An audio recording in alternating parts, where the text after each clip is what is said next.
What it do, what it do, what it do. Milltown stand up, 414 for life. How y'all doing, man? It is the hump day edition of Outlaw Radio. Welcome back to the show. Haven't been on since Monday. I always miss y'all when I'm gone, right? Emotional thug, right? Thugs need hugs. My name is Kevin Barnes. I am the host of Outlaw Radio, the mouthpiece of the movement, the militant with a microphone, aka the Negro Whisperer. Yes, a certified professional life coach, Negro Whisperer. Welcome to the show. It is Outlaw Radio. It is a foundational Black American platform in which we talk about things that are pertinent to Black people, and more specifically, pertinent to Black men. Right, Black men. Shout out to all my brothers out there. The thing is, people usually talk about us, but they don't talk to us. So a platform like this is needed. No, it's not fancy smancy. It's not, a whole bunch of celebrities or rappers or celebrity news or rapper news. Sometimes that comes into play because I happen to be a hip hop head. But this is about what's important to us. And I realize generationally, Gen Xers, we're now 45 plus into our 50s, getting into our 50s. So we have to be informed about different types of conversation. No longer just pop culture. No longer just, okay, where's the next spot? What's the next trend? What's the next fad? What am I wearing? Now it's about, okay, let's look at these laws. Let me start to protect myself as a citizen, as well as a taxpayer, and more importantly, a voter. At our age, it's time to think about big picture things, right? Not necessarily, love and hip hop or housewives or any of that kind of shit. You really got to start to come to terms with who you are and how you want to live out the rest of your days. So welcome to the show. So, it doesn't have a young aesthetic. And I realize that I don't really try to appeal to young people. I can't really have a real conversation with a 25-year-old about anything other than me telling him or her how to get by at that point, or how to survive, or what it's going to look like in the long run.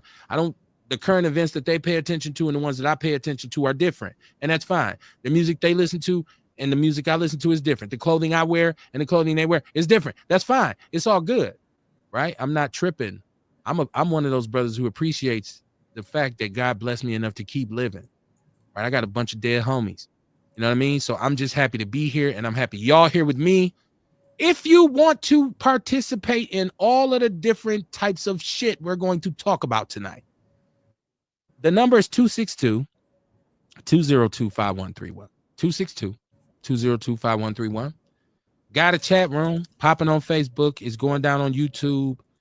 We have an Outlaw Radio page on Facebook. It's so many different ways to, rock with the show. Now, my brother's here, and this is what I'm saying. I realize that Outlaw Radio is OG radio. It is OG radio. It's for real OGs, right? So real OG shit.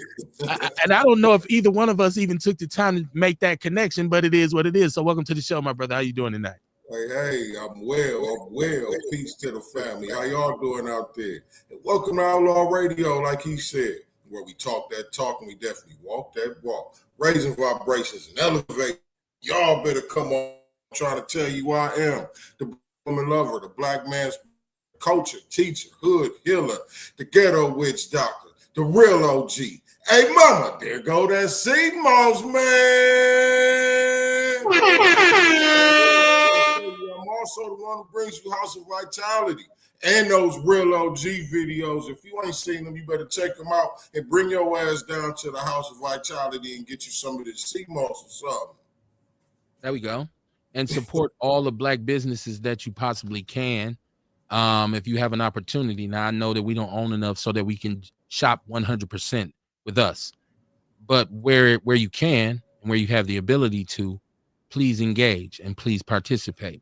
Now, It's Outlaw Radio. It's Outlaw Radio, a hot ass mess. That's the name of the show tonight. A hot ass mess on a Wednesday night. Go ahead, bro. You're trying to jump in. What's popping? No, I was just finna say, man, you remember the show where we was talking about all the different products, different stuff you can, like toilet paper and paper towel, soap, and all that type of shit. 'Right. Well, it's a storm in Phoenix that said a whole bunch of different black products that you wouldn't normally think of. Okay. You know what I'm saying? Like type of stuff that we was talking about, different household stuff that you may need around the house. You know what I'm saying? You ain't really got to go to Walmart. Okay. What's the name of the store? I forgot the name. It's the Sherman Phoenix Exchange, something like that. I forgot the name. They just opened. Got to get the name. We got to big up them. Got to It's big up right them. where Control C used to be. Okay. So control. Okay, I didn't know Control C had moved. Okay, so yeah, black business, man. That's what it's about. We're here on Mondays and Wednesdays, 7:30 p.m. Central Standard Time. All of the shows are archived on our YouTube page. There's almost 300 shows over the years, and on my personal, even Facebook is now deleting videos that after they've been up for a certain time. So you can't really go all the way back on Facebook anymore like you could before. But if you want to see archived shows, or if you want to see them and say, Kev, I want to see more shows, inbox me. I'll send you the link to the YouTube page. I share it all the time. They all on YouTube. Yeah. So y'all come on in, man. Share the show. This is I feel like we're going to talk about some things tonight that are important, and people will get to kind of put in where they wouldn't be able to otherwise. And to start is like, why did I decide to call this show a hot ass mess? First of all, it's 96 to 105 degrees today. We have had an unusually warm summer. Now, our summers, it gets hot in Milwaukee. I know a lot of people don't want to believe that. Like people if you talk to people around the country, they think we have snow and ice 365 days a year, Kamar. Don't it be cold up there? Like, shit, it be cold everywhere in December, damn near. Right? But yes, it does get cold. There is snow. There's some horrible winters.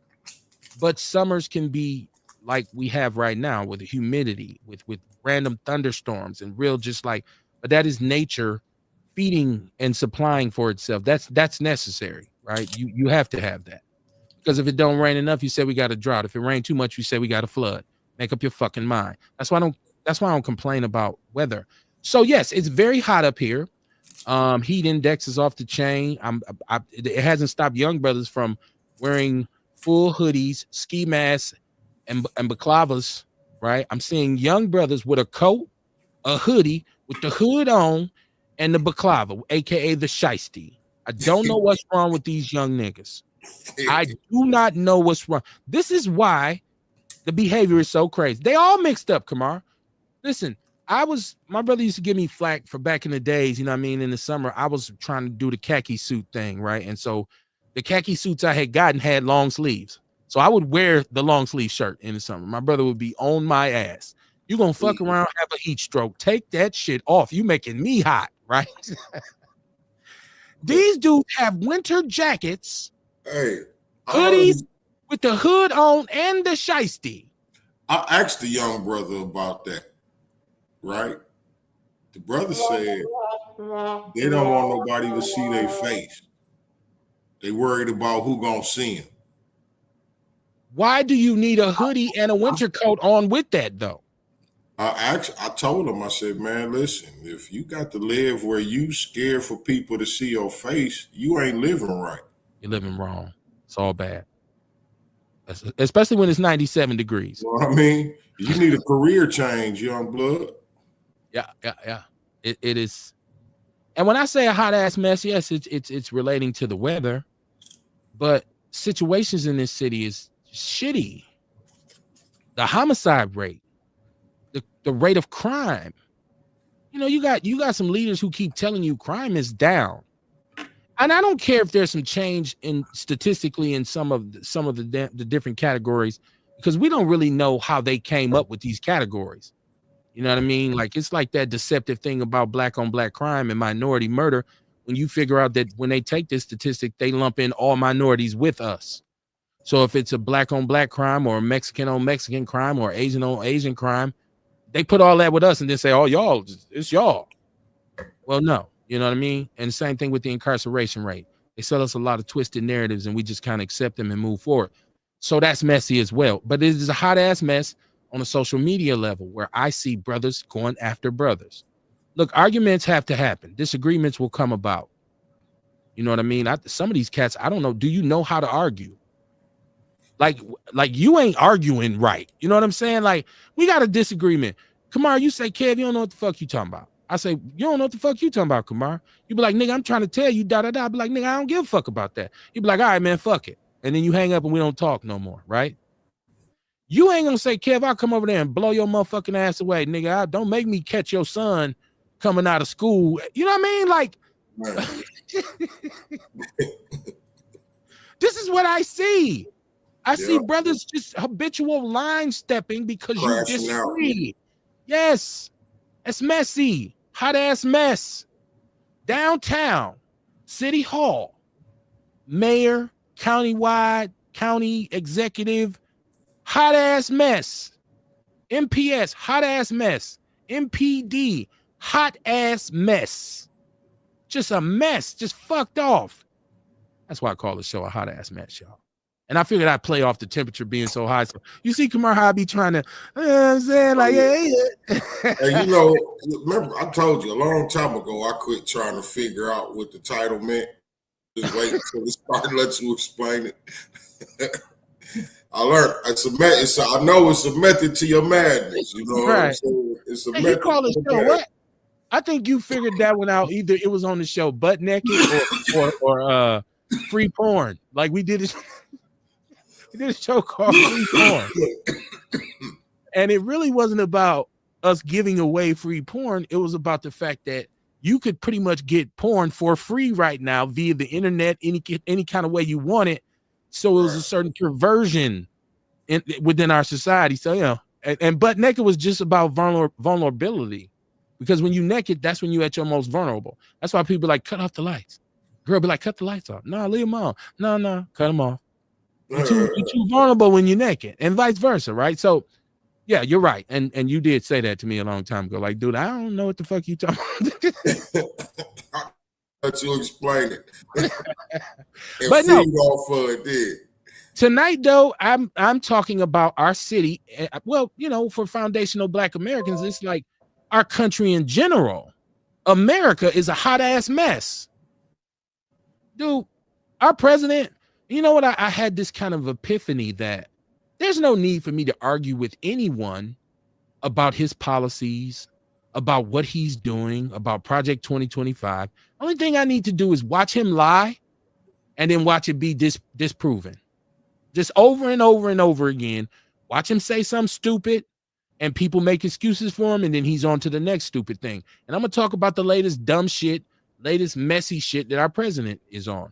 No matter if you're a Republican or a Democrat, if you can't say, nah, that's some bullshit, then something's wrong with you. Like, you might like him. You might like what he does.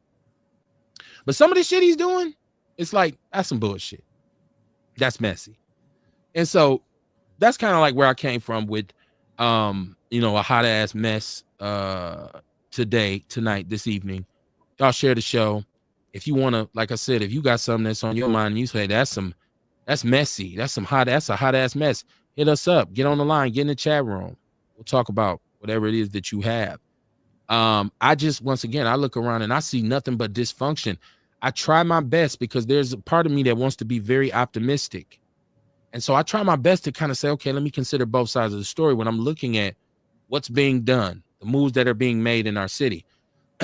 But oftentimes I come up with emptiness because I still don't see comprehensive plans to do the things that the city needs most. Number one is right now, the city of Milwaukee is not a safe place. It's not a safe place. I don't care. It used to be if you lived on the lower end, the lower the block number, the more, you know, the worse it was. If you lived out on Hundreds, if you live way out, say, oh, they straight out there. No, it's everywhere now. On the north side, at least, right? And we know it goes down on the south side, but they don't report that like they do the north side. Okay, so and there's no myth as to why that is. But so when I look at our community and the different opinions and the different groups, different people who are out here leading organizations and movements, and it's such a siloed city that they're not really working together as a real efficient machine. That is a hot ass mess as well. So if you're an individual right now and you say, you know what, I'm tired of this shit. I want to get out here. I want to get on these blocks. I want to organize. I'm going to work for the people. You're going to find that it's probably about 20, 30 organizations, groups, and movements and leaders, and they all going to pull you in a different direction. You will be more confused than you were before you started. It's a hot ass mess. It's a hot ass mess. Now, my chat room is popping. I told y'all the chat room pops. It's the homie right here. What up, Mikey? He said, what up, Mike? How you doing, Mike? Neighborhood, man. You know what it do, for life. Carrie Walker Jones, she said, I've come to realize we needed him to let us know how truly delusional America has become. She said, that's that Chicago mess, LOL. Well, it's Milwaukee now. It's Milwaukee now. You know, they might, if they came from Milwaukee, I mean, from Chicago, and they brought it over here and it stuck, it became Milwaukee. Right. So we can no longer alleviate ourselves from that because we've taken that to the neck. No diddy. But yes, so when I say messy, I mean dysfunctional. I mean just not working. And you might have a lot of components that should work, right? Like it's building the ultimate machine, but you can't get the motherfucker to work right. What's wrong with this motherfucker, Kamar? I put this on it, I put that on it, I put this on it, I put that on it, and it still won't work. It's a hot ass mess, right? So that's Outlaw Radio on a Wednesday evening, man. So much to talk about. So much to talk about. Y'all please share the show. Go join the People's News Network. Buy you some OG apparel. Go to the Sherman Phoenix, right? Do all the things that you can do for us. That's like the only advice we'll give is to just try to do us. And we can start out with like our first mess is yesterday or the day before yesterday when we were on. Mama Jenkins, shout out to Mama Jenkins. She came on and said that they were having some sort of youth event on MLK Drive. I don't know what this is because I didn't get it or I would have posted it in the People's News Network. And Mama Jenkins had come on towards the end of the show and said, yo, if your kids are down there, you need to check on them because it's going crazy right now. They're down there fighting. The police have ended the event. And lo and behold, after the show, which I normally do when I'm decompressing, I'm watching this footage of this event. And like she said, youngsters fighting, different places. It looked just like Summerfest, except for it was on MLK. Police everywhere, right? And kids ain't even respecting that, just wilding. These are our children. These are our babies. What Juvenile call them? It's my favorite Juvenile song. What is it? Project Children. Up until then, I'm gonna be smoking a five. That's my favorite Juvie song. Now I'm in some shit again. There's my shit right there back in the days. But so I'm watching this and I'm saying, damn, man. Damn, really an event organized for you all, and your thing is to say all the time, well, they don't have anywhere for these kids to go. We're on the show saying, where are the mechanisms to reach out to these children and communicate to them and let them know, well, there it is. There it is. This is an event and coordinated by some people who I'm sure were hoping that this would work out and serve its purpose. Okay, it's broken up by the police. I see a bunch of different action. I just so happen to see the brother Kwabena. And I've spoken about what Kwabena does, but not in a negative way. He's not somebody who I'm affiliated with directly. I've worked in organizations where he came in and spoke, whatever, what have you. But I watched his live, right? I watched his live, and he was extremely disappointed. He was, and I know I've seen it before because I've done some organizing, and before it's over, some dumb shit happens. So at that point, you're just exhausted. Mentally and physically, you leaving, you're trying to reason with yourself, like, why in the fuck do I do this? And he spoke to some things about our youth and the hot ass mess that their culture is. I did reach out to him and say, come on Outlaw Radio and do an interview, but I don't know if we're big enough to register on his radar. I don't know if he, I don't know if he fucked with them old outlaws because he didn't respond back.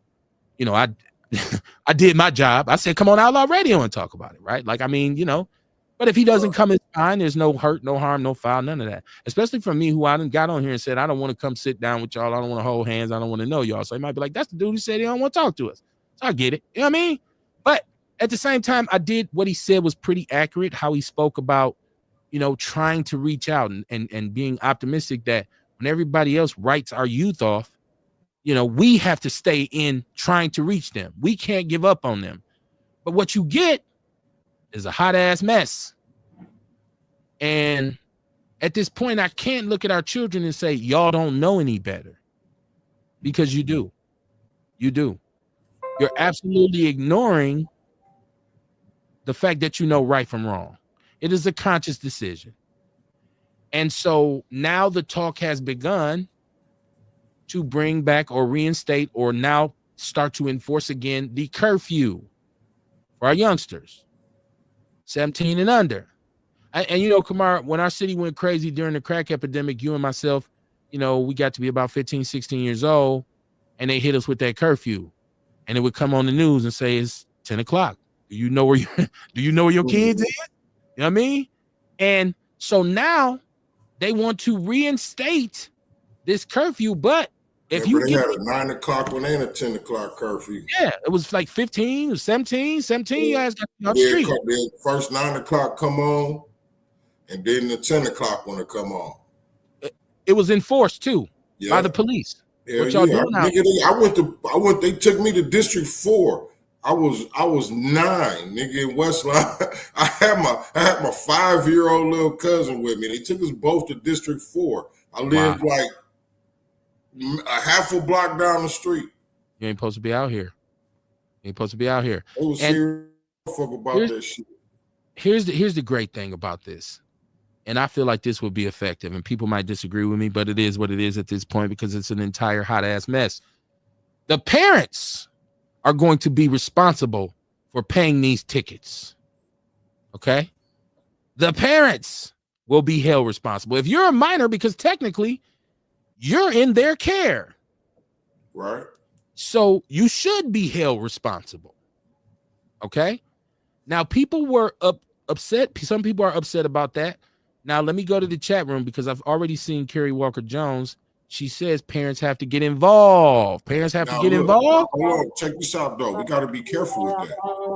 Okay. I'm sure what they want is, like they say, they want the parents to be involved. That you can't whoop your kids. You got kids that's just so unruly. So what they want you to do is to start calling the police on your kids and shit. Start getting your kids wrapped up in their system. And that's the trick. You know what I mean? That's the catch-22 part. Because, like, if I can't whoop my kids, I can't do nothing to keep them in line. They could just run over me and do what the fuck they want to do at the house. Or come out, and then now you make them become maybe a ward of the state through prison. So the trade-off on that is, okay. It's fucked up. Right? The trade-off on that for a parent especially is that if they don't ticket me, right, and they don't enforce a curfew, the probability of my kid being in the system anyways is great, either dead or locked up.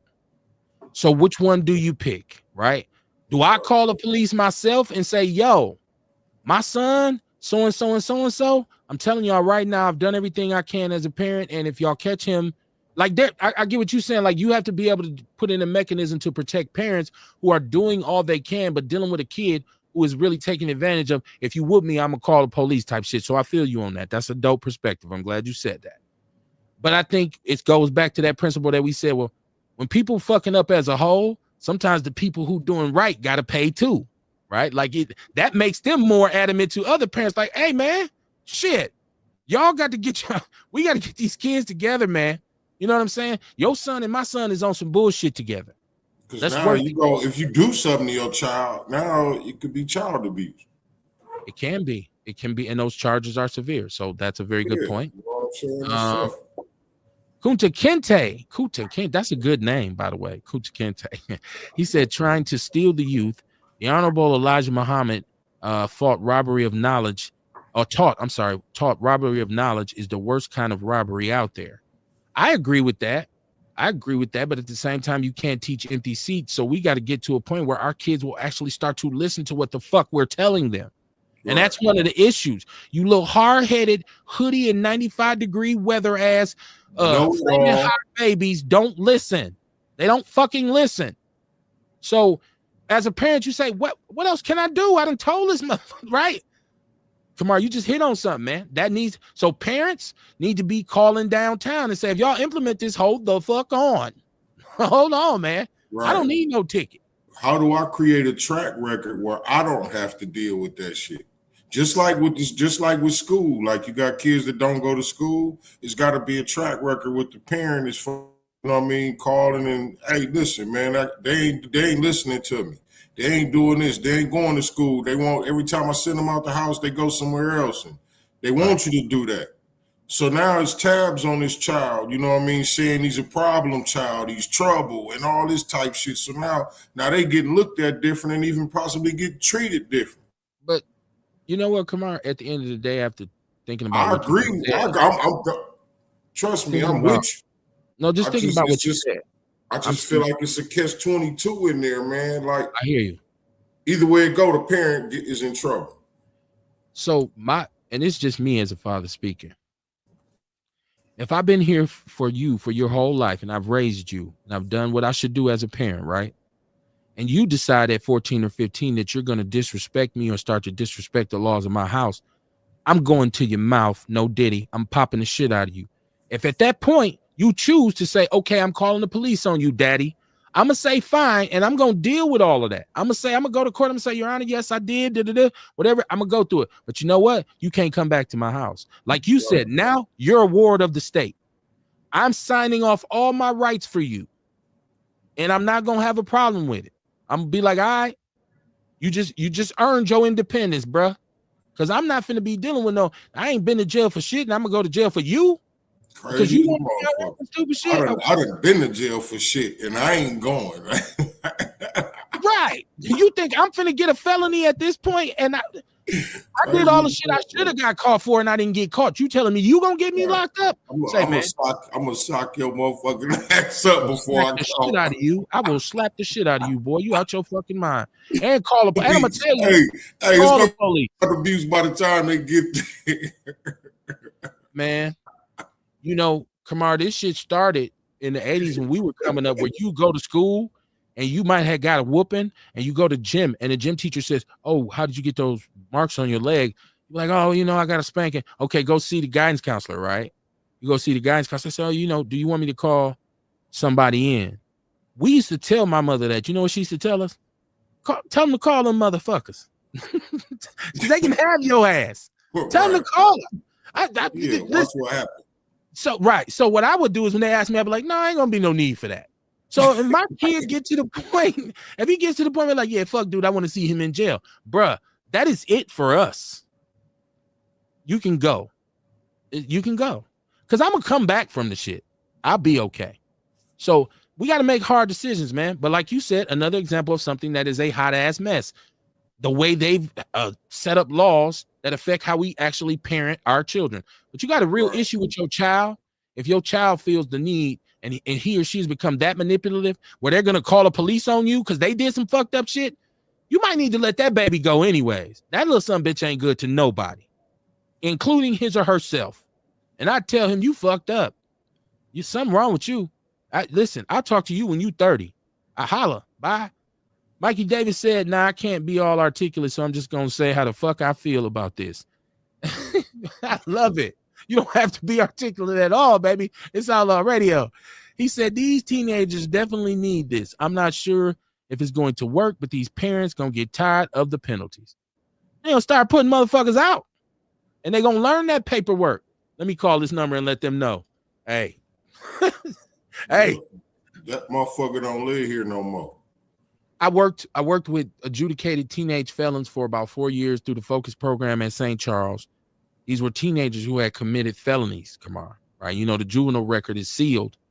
And we went up to everything except for we didn't deal with sexual assault or murder, but assault, robbery, party to a crime, possession. We dealt with these issues. And a lot of time what would happen anyways, when that kid was arrested and convicted, the parent no longer had custody anyways. They became in the county's custody. So that parent didn't get their parental rights back until after trial or whatever went on. So if they stayed with us during the time when they was with us, they were under the supervision of juvenile probation. So when you go to court for them, when they get off, the parents get their parental rights back. So it happens anyways. You know what I'm saying? So there's that. But you're right. We need this curfew to be in place. I'm not gonna lie at all. Kerry Walker Jones said they used to snatch you up for truancy too. Once again, I worked in Sherman Park for truancy abatement, burglary suppression. That is the acronym for TABS. What they used to do is ride around in a paddy wagon, pick people up, and then bring them to Sherman Park and bring them into the Boys and Girls Club. And I was the care coordinator, care manager for kids who had such extreme, for kids who had such extreme truancy that the parents got tickets, Kamar. Mm-hmm. They got tickets. So then I would work with them, and the court would say, if your kid works with Wraparound Milwaukee and this guy and goes to school, then you won't have to pay the ticket. So I had parents that I work with. We got to go to court. We got to get you trackers. Got to get you mentors, therapists, family therapists. So I did that. Go ahead, brother. Go ahead. No, I was just finna I was finna comment on one of the comments, but I'm gonna wait till you get okay. Mikey Davis said, "Man, whoop these kids' ass." Yeah, we say that, but it ain't what you do; it's how you do it. Because if you ain't been around for little dog for the first 13 years of his life, you can't just come through the door whooping ass. When it comes to physically reprimanding your children, it has to be more about the lesson and the explanation, as opposed to I'm pissed because I'm broke, because my girl cheating on me, because I'm drunk, I'm high, I'm coming here and beat the fuck out this kid. That's wrong. So I think they should figure out a way to punish the kids, because they the ones that ain't trying to listen to the law or listen to their parents. Yeah. Like they put their ass in DT, 23 in, 1 out for a week. They get their ass caught. They get caught 2 weeks. Or they get caught again 2 weeks. You know what I'm saying? Start making their ass sit the fuck down. 23 hours in, 1 out. I feel like the parents need to be punished to a certain degree, because you need to raise your goddamn kids. That's the bottom line. Stop with the bullshit. Stop with the bullshit. Man. I'm with you on that. It's not all, but a lot of these parents, when you go and meet them, Kamar, they're more fucked up than the kids, and you realize, no wonder. Right. No wonder. How do they lock down these out of control ass 15, 16-year-olds? How do they, you know what I mean? How do they lock them down? Right. Like is you know what I'm saying? Like, because they just run it. They ain't listening. And then, okay, if you get the parents tickets for that shit, the parents get the punishment. The kids don't. They gonna do it again. A lot of times, if your child doesn't have, they ain't respecting their parents, no way. If your child doesn't have a real severe mental health issue and they out here wilding, it's your fault as a parent. No, right. It's your fault. I know people don't want to accept that. If your child, now if you say, well, this boy is schizophrenic, you know, he's bipolar and this and that and the third, and you say, oh shit, no wonder everything I've tried has not worked. But some of these kids are not mentally ill. They are they're allowed, they're enabled. Enabled. That's a better word right there. They're enabled by the law, even. The parents and the law. Yeah. And but the law makes the parent null and void. Well, once again, I'm saying to the kid, the parent is null and void now. Because the law said the law ain't gonna do nothing to me. I don't necessarily think kids are that knowledgeable of the law. Like, I think what I'm saying is they know to them. I think I think a lot of these kids are not as knowledgeable about the law. Now, here's the thing. With a lot of these kids, right? When we say enable, because we said enable, right? We said enable. Mm-hmm. So a lot of these kids, the relationship from the start was a hot ass mess, because you spent more time as an adult trying to be this child's friend instead of being his or her parent, including, but not limited to, when you fuck off and say, okay, I know I went out last night. I know I went and stayed here or there. I wasn't necessarily here for him, this and that place. So in order to prevent that kid from complaining about that, you give him or her leeway. And say, I can, go ahead. They think they free, but they only really out there free because you was at the club or because you was somewhere geeked or high. You know what I'm saying? So that's what I mean by enabling. Right. Well, I'm just saying enabled by the law though. Like, cause you remember that video where they did about the kill boys, that white dude did about the kill boys, and they was talking about it. It was like, and they kept saying like, don't do nothing. We gonna be out tomorrow. They ain't gonna do nothing to us. You know what I mean? The people here, like it's just it wasn't no respect, right? What I'm saying, like they don't know the law, but they know enough to know the law ain't gonna do shit to them for that. You know what I'm saying? Yeah. So, and then like, and I agree with you. Like parents, but the thing is, it's got to start young. We Very talking young. about like right now, they enforcing it. Say they enforce it today. These 15, 16-year-olds out of control doing what the fuck they want to do already. They already so gone. So you know what I mean? What can a parent do? What can a parent do to them? You know what I'm saying? Like the young ones, yeah. I mean, okay, we could go back to this original style of parenting here. You know what I'm saying? And really put the hammer down at the house. But because that other shit ain't working. The only place that I would say the law mainly enables them is that when they're juveniles, and like I said, working with these teenage felons, I watched them get a long rope to hang themselves. You get a slap on the wrist, and we've seen in so many cases, this individual had already been arrested and convicted of something and was wearing a bracelet.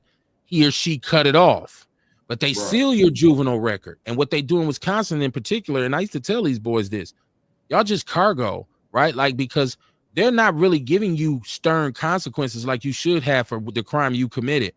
And they're going to, that's what I mean. When you turn 17 years old, when you turn 17, all that's over. And that's why I'm using the term, and that's why I'm using the word enable. Because the law, it don't tell them, but it just don't treat them like it should. You know what I'm saying? No, once again, like you say, like just with the curfew, if the parents get the ticket, the kid looking at, well, shit, they ain't do nothing to me. Okay, but I'm saying once you get so in that sense is what I'm saying, the law enables the child. You know what I'm saying? 17, by not punishing. When you get 17, they'll tell you you can now be charged as an adult. And when you're charged as an adult, it is totally different from being charged as a juvenile, because ain't no motherfucking bracelet. You ain't going to DT. You're not going to Vale Phillips. You going to the county, House of Correction, Waupun, whatever else. What you mean? You ain't gonna go home. So that's why I say they enable them. Let me catch the chat room. This is Ewok. He said you can't whoop your kids, but the police can kill them.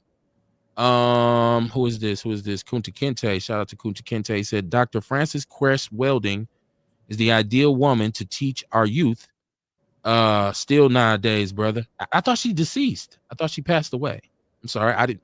Or should we just go get some videos? I don't know. Maybe I'm being too cynical. I thought she was deceased. Right? He's saying give him the lessons. Kerry Walker Jones said my son was involved in a big brawl on Hampton years ago. Found out, went into the middle of that shit and snatched my son up. The police said thank you and turned their heads to me, fucking him up. Remember in Baltimore when they were rioting for Freddie Gray? And the little shorty was out there and he was wilding out. Moms came out there and put the foo-fops on him, right? Yeah. And I said at the time, I was like, that's what needed to be done. But goddamn, his masculinity is forever damaged for a minute, around the way, you're going to get a nickname. I think the problem with that, though, was the cause that the young people was upset about. So that's why it was a bunch of flash, remember? And they were saying like, she just destroyed his masculinity and he was really on a good cause like he was supposed to be. He was out there on some bullshit, though. Yeah, but it turned into bullshit. But the reason they was out there was some real shit. Right, you're right. So they should have been out there, but what he would have eventually gotten involved in would have been some fuckery. So Mama came before you even get your ass up, and took him in the house. And she was right. I like to see where that kid is now. I like to see if we can catch up with that dude and see did he end up going to college and shit? I like to see up after that, right? Or did he just continue? Right? You're right, Carrie. She said, let me go back to her comment because it was just what I just touched on when I worked for Tabs.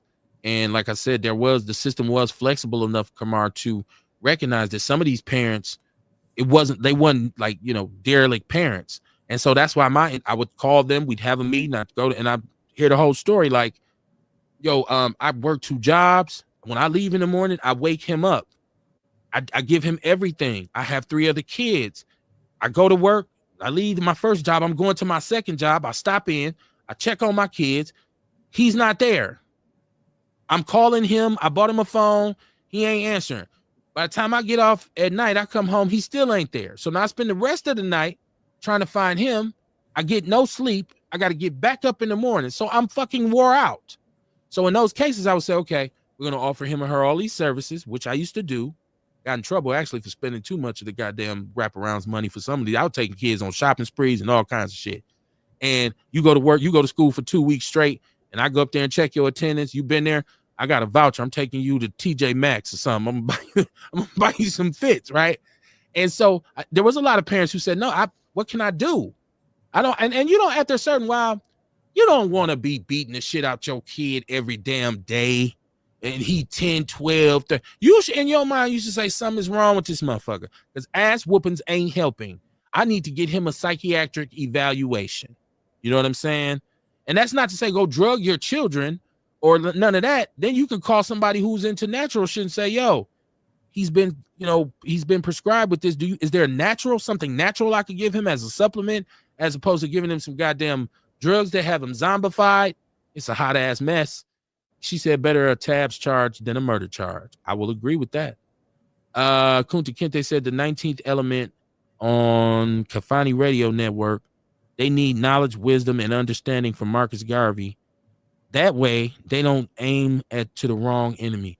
Man, if you can get kids, if you can get some of these dudes, I ain't gonna call them YNs, man. I ain't gonna call them YNs. I'm gonna say if you can get some of these young brothers to even sit down and have conversations about Marcus Garvey. Caller, you need to turn your device down. We can't do the echo. But you can't get them to do it. We got a 50% truancy rate in our public schools. You can't teach empty seats. So it's so hard to be able to gather them. And I watch brothers here in the city put up special efforts. That's what that event was the other night on MLK, Kamar. That was an attempt to get these hood kids, these block kids, and say, yo, come on, man, let's da-da-da-da. What did they do? They went to scrapping. I got a caller. Caller, what's your name? Where you calling from? Man, it's me, man. My wife playing music, man. Ain't nothing I can do about that, man. Or you can tell her to turn it off. I thought you was a man. I thought you was a man. Tell her to turn the music off. That's why you in the basement. That's why you in the basement shooting your show, though, right? Well, no, so you don't bother your wife, right, motherfucker? Right? No, because it wasn't nowhere to build a studio upstairs. I would have built it upstairs. Yeah, downstairs. What's happening, bull? What's happening? Whoop their ass. Whoop their ass. Okay. Whoop their ass. Okay. And the ones that you can't catch the whoop, lock their asses up. Wait a minute. I thought you was a youth advocate. Now you. I am.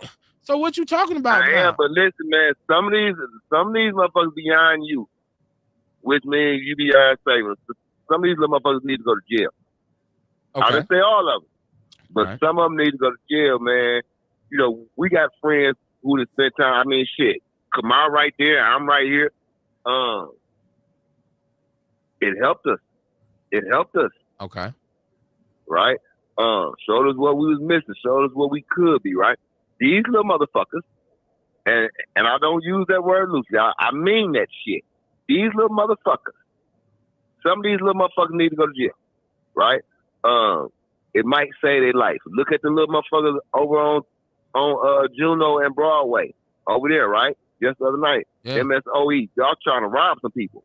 Right. And got killed. 15-year-old out at 2 a.m. in the morning. Yeah. And then you got these young adults, these grown-ups, listening to fucking teenagers. Okay. Lock their ass up. Now, hold on, Sean. To this, because context is everything. Now, when we say lock them up, right, and it's not a generalized, not like a broad statement. I mean, everybody has their own opinion, but I feel like when we say lock them up, we're speaking to a certain part, a certain element within our young people, because there are some young people right now who, for lack of a better terminology, they are already lost. They're lost. Yeah. And their mentality, I'm not saying it can't be fixed, right? If they're dealing with trauma, if they're dealing with mental health, if they're dealing with substance abuse, whatever the cause is, they have a certain mentality right now. It is antisocial.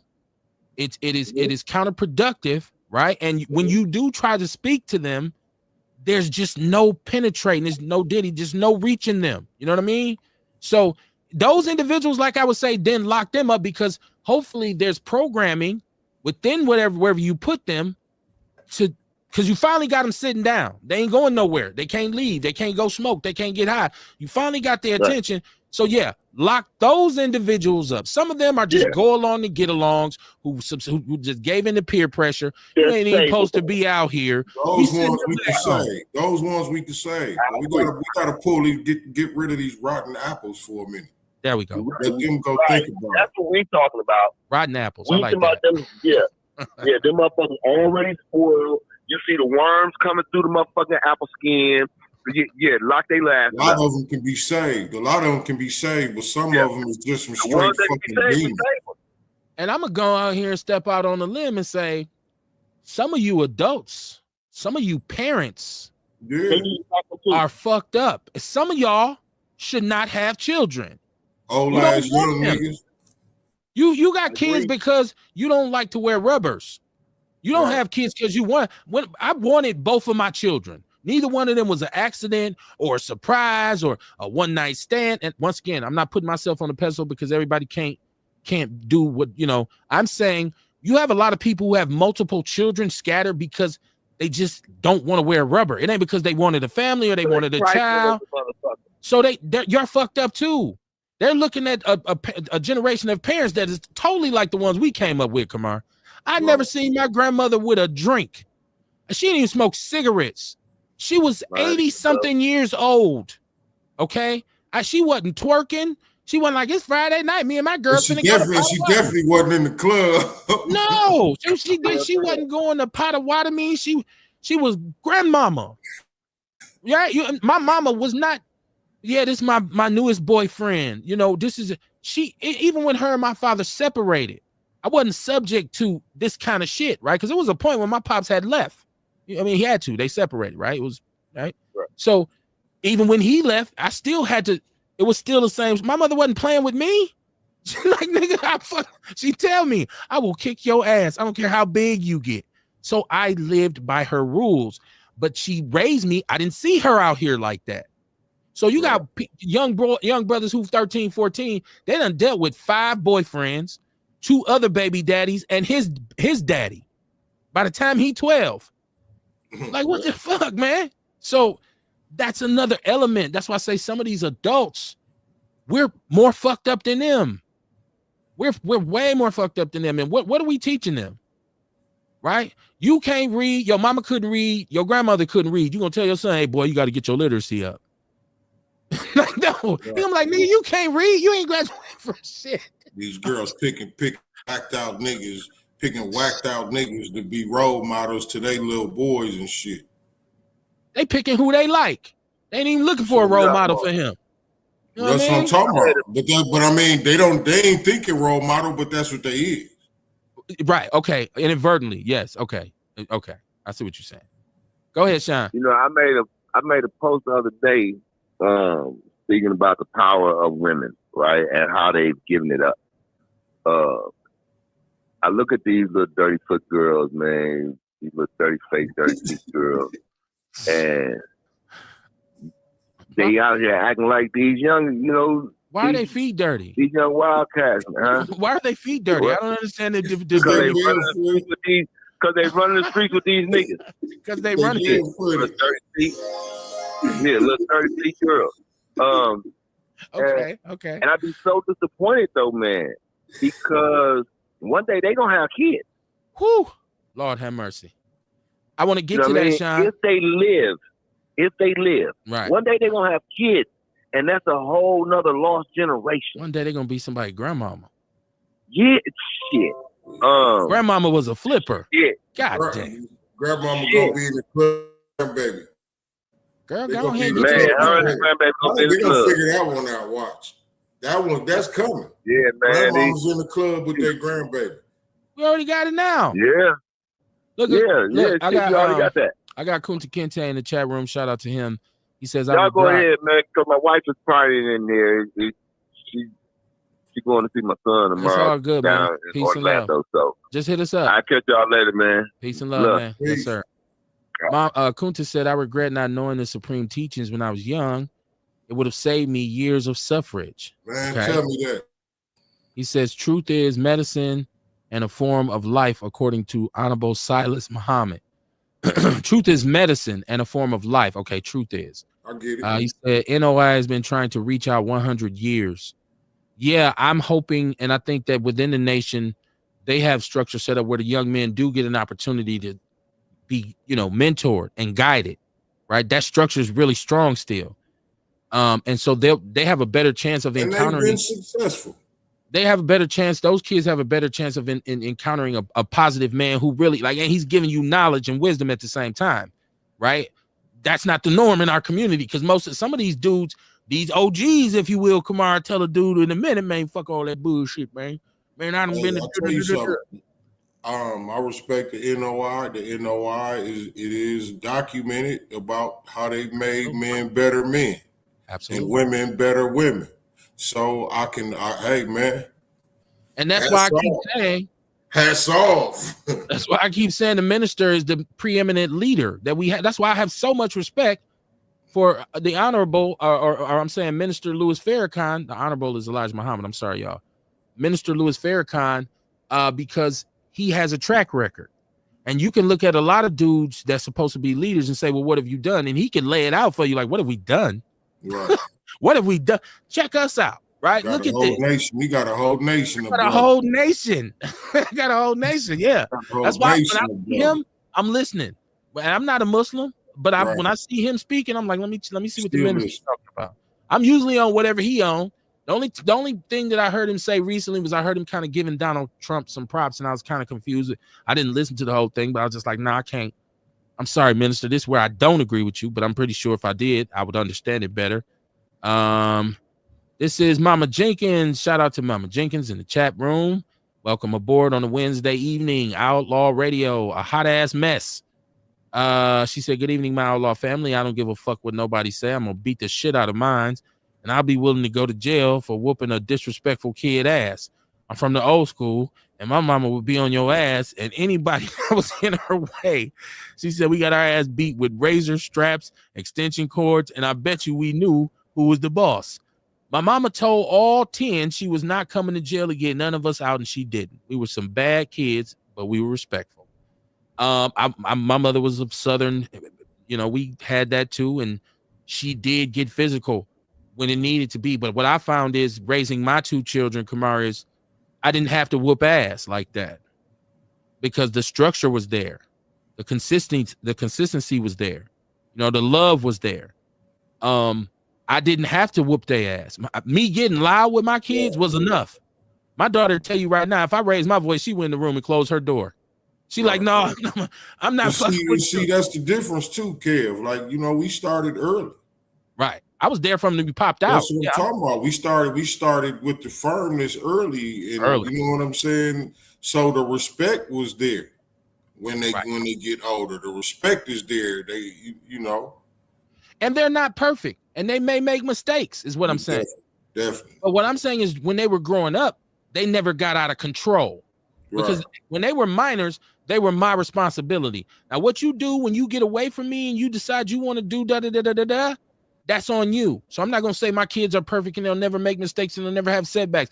I'm saying as a parent, I didn't have to whoop ass. I wasn't, my daughter wasn't going to roll her eyes and move her neck. And no, she knew her mama, pow, right in the mouth. No abuse. No. What you say? Pop. Oh, I ain't had to do shit. So I'm saying that's why I said us as parents, we have to do better a lot of times. And it's hard because you don't know. If you've never been a parent, my first child, who was my daughter, we could have made all kinds of mistakes with her because we didn't know what we was doing. You know what I'm saying? We just tried to make sure she ain't out of control and that she understands certain things. And shout out to the people who do that and their child still makes a mistake or two here and there and finds himself caught up in some shit. I'm not saying you're a poor parent. I'm not. I'm saying you have to do your best early. And I think that's what Kamar is saying. Like from the time they in diapers all the way up, you got to be a consistent presence in their life. You know what I mean? Now I have brothers who will say, Kev, I tried that. I broke up with the mama. She hated me. And we went boom, boom, boom, boom, boom, boom, boom, boom. I get it. Variables, right? And hold them accountable. Accountability. Make them hold them, you know what I'm saying? That's something too. Teach the kids. You got to teach them how to hold themselves accountable for the shit they do. That's what the ass whoop is supposed to be. That's what it's supposed to be. This is the consequence of your action. Like my mama give you a whole motherfucking speech before you get your ass whooped. She laid out the charges like a judge. Now 2 weeks ago, I told you motherfuckers, remember you winning this and you mess. How long I've been telling you stop fucking? By the time she get done, you be like, just whoop my ass, okay? I'm tired. Hey, my mother give me that speech while she whooping my ass. It didn't stop while she was swinging. And even after, and now, and don't you ever give her, and somehow every motherfucking word. Jeez, man, golly. She did the best she could, man. She did the best she could, right? And that's honorable. Because she told you, yo, and you learn later on, this is what she was trying to teach me. Oh, I ain't doing that. I know I'm gonna get my ass whooped for that one and I get caught. And when you got caught later on, you got your ass whooped in a different way. And you said, this is what she was trying to teach me. That's why I ended up here, because I ignored that shit. Mama Jenkins said you got to go get them. You got to get them from the womb and put fear in the little bastards. I see. We didn't rule with fear, Kamar. Right. I didn't. My kids. I didn't want them to be scared of me. I didn't, because you know.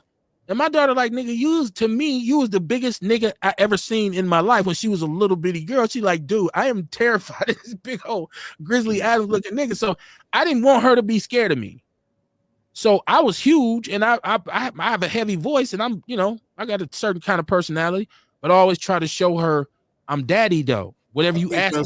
I think that's something though, like the mother had to do. Like I knew some of my friends whose fathers probably whooped their ass, but for the most part, it was the mother, right, whooping the kids' ass. You know what I mean? The father get too rough. You know what I'm saying? You sound like my wife, right? Yeah. Go some father, man. You know? You sound like my wife, because whenever I did give a whooping, I look around, she in the doorway, like, I think that might be enough. Straight up, you know what I mean? Straight up. It looked like you hitting him hard as hell. Like I'm tempering my punches, man. Like you know what I mean? But the thing was, like I said, it wasn't. I didn't want them to fear me. So in addition to me being stern and being, you know, serious about what I say, I was also, whatever you ask me for, you getting. I'm proactive with giving you shit. I might just come home with a bunch of shit like, here, this for you and this for you. It was like, Daddy, we asked Daddy, he'll give it to us. If she said they couldn't have candy, I bought them candy. Go ahead and get you some candy. Y'all want some ice cream? That was the balance. Instead of every time you see me, I got somebody's foot in my foot in somebody's ass. So that's what I tried to do. And I think that's how you have to parent. Carrie Walker Jones said a lot of these kids are coming from breeder homes. She just having kids for the stamps and taxes and not parenting the kids. They are raising themselves. She called them breeder homes. Came out swinging. Breeder homes. Whoa. Dion, what it do, man? He said, what up, guys? Somebody nerve tonight. Man, I got some shit that's probably going to upset women more. Kunta Kinte said, yes, she has online videos for her principals live. Okay. So maybe some people need to start downloading that kind of stuff and just kind of, you know, showing it, if you can get them kids' attention, man, because after a certain age, like I could sit with my kids and watch movies, and like my son used to go everywhere with me. When now he's a little older, he don't want to roll with me like that no more. He don't want to sit in what I'm watching no more. Like, so you got to be moments where you capture him and say, hey, my daddy was good with me on when he take me hunting, when he can catch me and he got me in that damn truck and we got to ride 2 hours up north to hunt raccoons. Nothing but game. Nothing but game, Kamar. I can't get out. Yeah, boy, I've been watching how you move. Yeah, so and so. Like, God damn, I wish I could get out this motherfucking truck. What I wouldn't do for a blunt right now. Dion said, man, what the fuck? He get on me, like, yeah, boy, you smoking this reefer, huh? You don't smoke reefer. I'm like, I don't smoke it. You're a lie, goddammit. Like, shit, he's serious. Milltown Mikey Davis said, yeah, I feel you, Sean Moore. A lot of these motherfuckers are lost cause. Ain't no saving them. Damn, I hate to hear that. That's sad. That's a hot ass mess.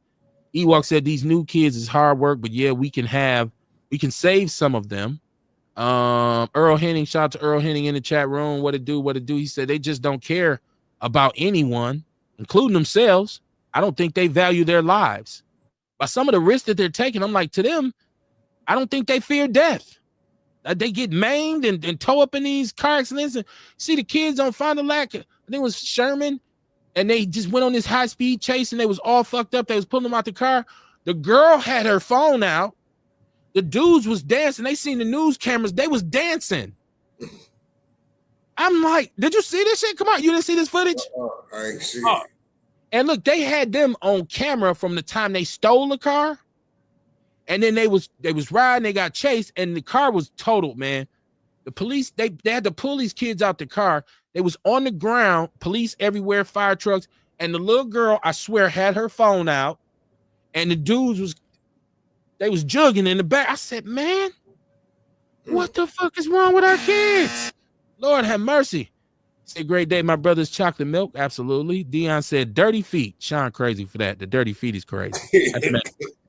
The dirty feet. And then he said it's because they be running the streets. That's wild. Yeah. Earl Henning said hoes will be hoes in the end.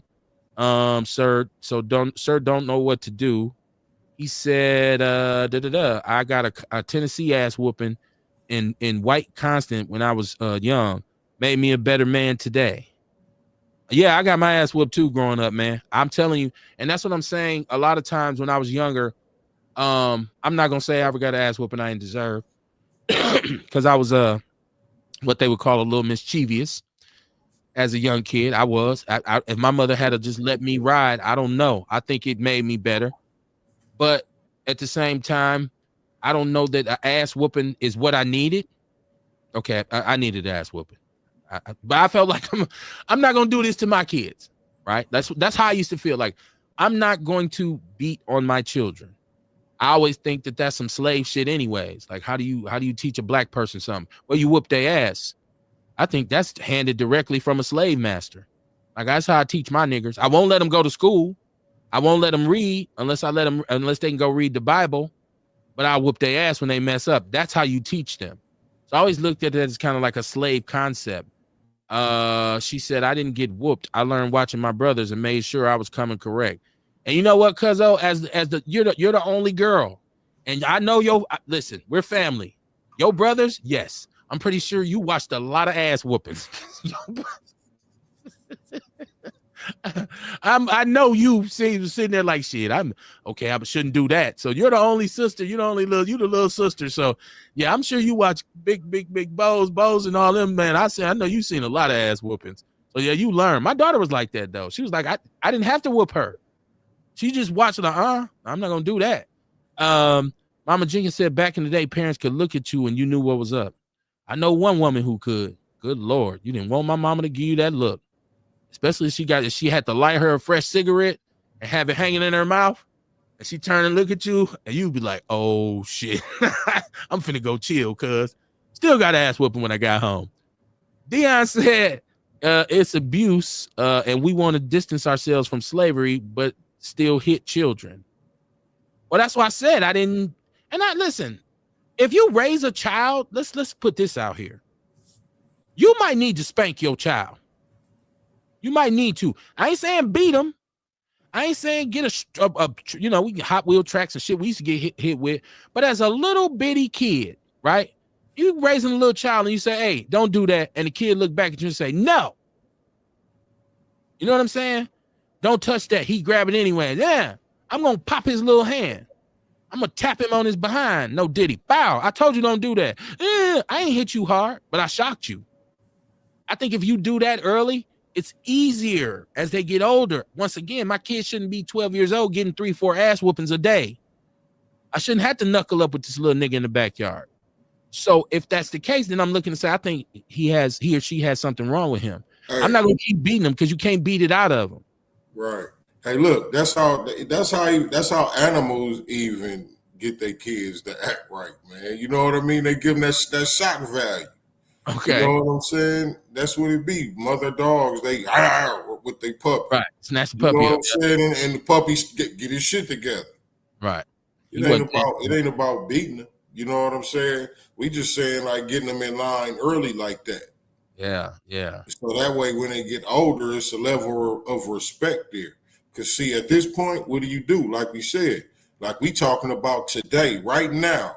You know what I mean? You got 15-year-olds and up, than that, that's out here doing what the fuck they want to do. They ain't listening to their parents. They ain't been listening to them. So how they gonna get them to listen now? Right. Where did Answer I lose that. in that? Answer that 15 question. years old.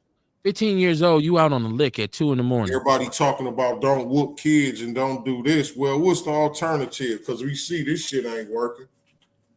Well, I think the conversation needs to be held around how do you discipline them? Because discipline don't necessarily mean ass whooping, Kamar.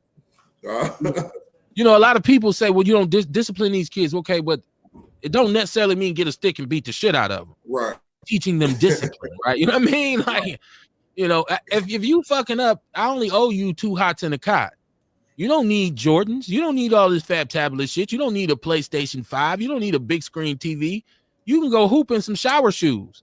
I was also very incentive-based, too. Ain't nobody finna break that. How about you can't go hoop if you ain't acting right, nigga? You That's can't right. go, you can't do shit. You don't need to go nowhere. You can go your ass back in the room. I can't trust you to be out there. Man, shit. Snatched the shit out of my son video game. It was a time I think he forgot he had one. He didn't play it for so long. He's like, shit, I still got this. He took that shit right out. And you going to bed at 8 o'clock, nigga. What's wrong with you? She said I never had to whip them when they got older. She spanked them when they was toddlers. That's Carrie Walker Jones. And Earl Henning says, and hope you have the right person to have your kids with. Yeah, man. It's sometimes, so that's why I said it's not always now. It's a little bit more common now for 2 people to just meet and have sex because they wanted to have sex. And he ends up shooting up the club because there's no protection involved, and he's in the wind and you in the wind, and you're like, damn, well, I got a baby, right? So now you call him like, yo, we got this kid. Okay, now we got to try to force ourselves to be together. The relationship ain't gonna work because it was never meant to be a relationship, so you end up with a fractured family. Now he's gonna move on and get another woman and maybe have kids by her. And maybe it doesn't work then. So you see what I'm saying? And that's how you end up with 6 kids and 3 baby daddies. You was never really planning a family. You was out here fucking. Like, man, I mean, it's sad to say, but I believe that's why a lot of families are so dysfunctional. It's hard when you mix up a bunch of different DNA in one house. You feel what I'm saying? Like you got 3, 4 baby daddies, and these ain't the same personalities. You got a bunch of different people living with you. So it's tough, man. And so, yeah, I think that's true too. She's Mariah Carey. I'm sorry, Mariah Carey. Mariah Johnson says Carrie Walker Jones. Facts. I was trying to say Mariah, and her name is Carrie, so I said Mariah Carey. So if people think Kev, you drunk? No, it was just the 2 mixing of the names. Ewok said the little girls be 11 years old with no fur on their snappers, looking up to Sexy Red. Without me mentioning 11-year-old girl snappers, I do agree with you that some of the messages conveyed from pop culture are very, very detrimental, right? And this whole whorehouse culture of, as soon as stripping became mainstream, I knew we had an issue, right? So you look at the majority of young women right now, they're tattooed up, piercings everywhere, surgeries, and these wigs and these eyelashes and these eyes, and just like the young dudes walking around with hoodies and winter coats on in 90-degree weather. He fucked all up. That's a hot ass mess. Some of these little girls look the same way, just trying to emulate what they see. Carrie Walker Jones said, this is going to hurt me more than it hurts you. I love you. You'll thank me for this when you get older. LOL. I whooped with love. See, my mother never. I never said that. It's gonna hurt me more than it hurt you. I just, and my mother didn't either. Like I said, she told you why she's whooping your ass, and then that was the ass whooping. It wasn't, no, yeah, it's gonna hurt you. No, it ain't gonna hurt me. No, you gonna learn, motherfucker. That's what she used to say. You gonna learn, motherfucker. So, but that's true. You have to whoop with love, right? And it's hard to just kind of like an oxymoron, but no doubt you do have to kind of go, like you have to be strong. Like you really got to be tough with your kid to get them to learn certain lessons. You can't be gentle because they're gonna be like, this motherfucker ain't gonna do shit. I'm finna be out here, man, please. Now, here's my question. Because Wembley, I can't remember what's his name, the boy who plays for the San Antonio Spurs. He's from France. I know his last name is Wembley. 7 foot, whatever. Just supposed to have been this next thing in the NBA. It hasn't necessarily turned out that way yet, but he has shown flashes of brilliance. People, they ask him about, because he's from France, and they ask him, would he date an American woman? And he said, no, because women in America are too masculine. He said women in France still are women. They still want to be treated like women. They still act like women. The women in America are unnecessarily masculine and hard to deal with. So my question that I wanted to pose on the show tonight, because I know I do have some sisters listening. Are women, and I'm going to say black women, I ain't going to even throw the white women in there, but are black women a little too masculine now? And the reason I'm saying that, Kamar, is because when I'm watching sisters a lot of times on social media, the energy that they give off sometimes is very masculine. Not that they're dressing like a man or their voice is deep, but the energy of, I don't need no man. I cut my own grass. I shovel my own snow. I don't need you niggas. You niggas can't do shit for me. And the way they talk to you, when you, hey, how you doing? What up, bro? What? Well, hold on. Nigga, on everything I love, nigga. This is a female saying this to you. On the G. What? Hold on, baby. Like, there's a lot of masculine energy coming from that end of the couch. Now, I'm not saying that some women in certain situations, when they're left alone with their children, they have to play both roles of the father and the mother in certain instances.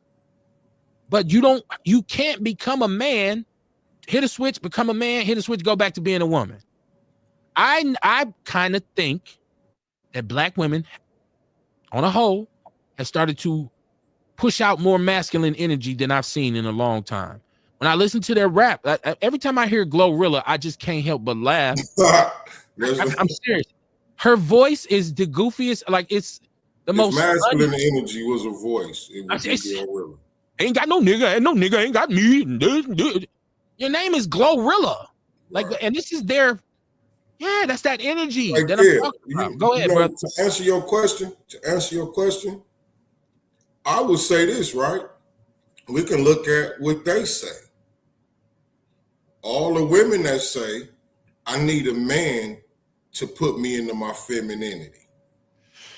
Well, they already saying that they masculine just by saying that. I'm right now, but I need a man who can make me comfortable enough to be in my feminine. So they saying they masculine. They don't need us to answer that. They saying it. Or they're saying men act too feminine nowadays. I've seen women say, nah, these niggas now, these niggas soft. So really they're saying it. Well, I ain't gotta say shit.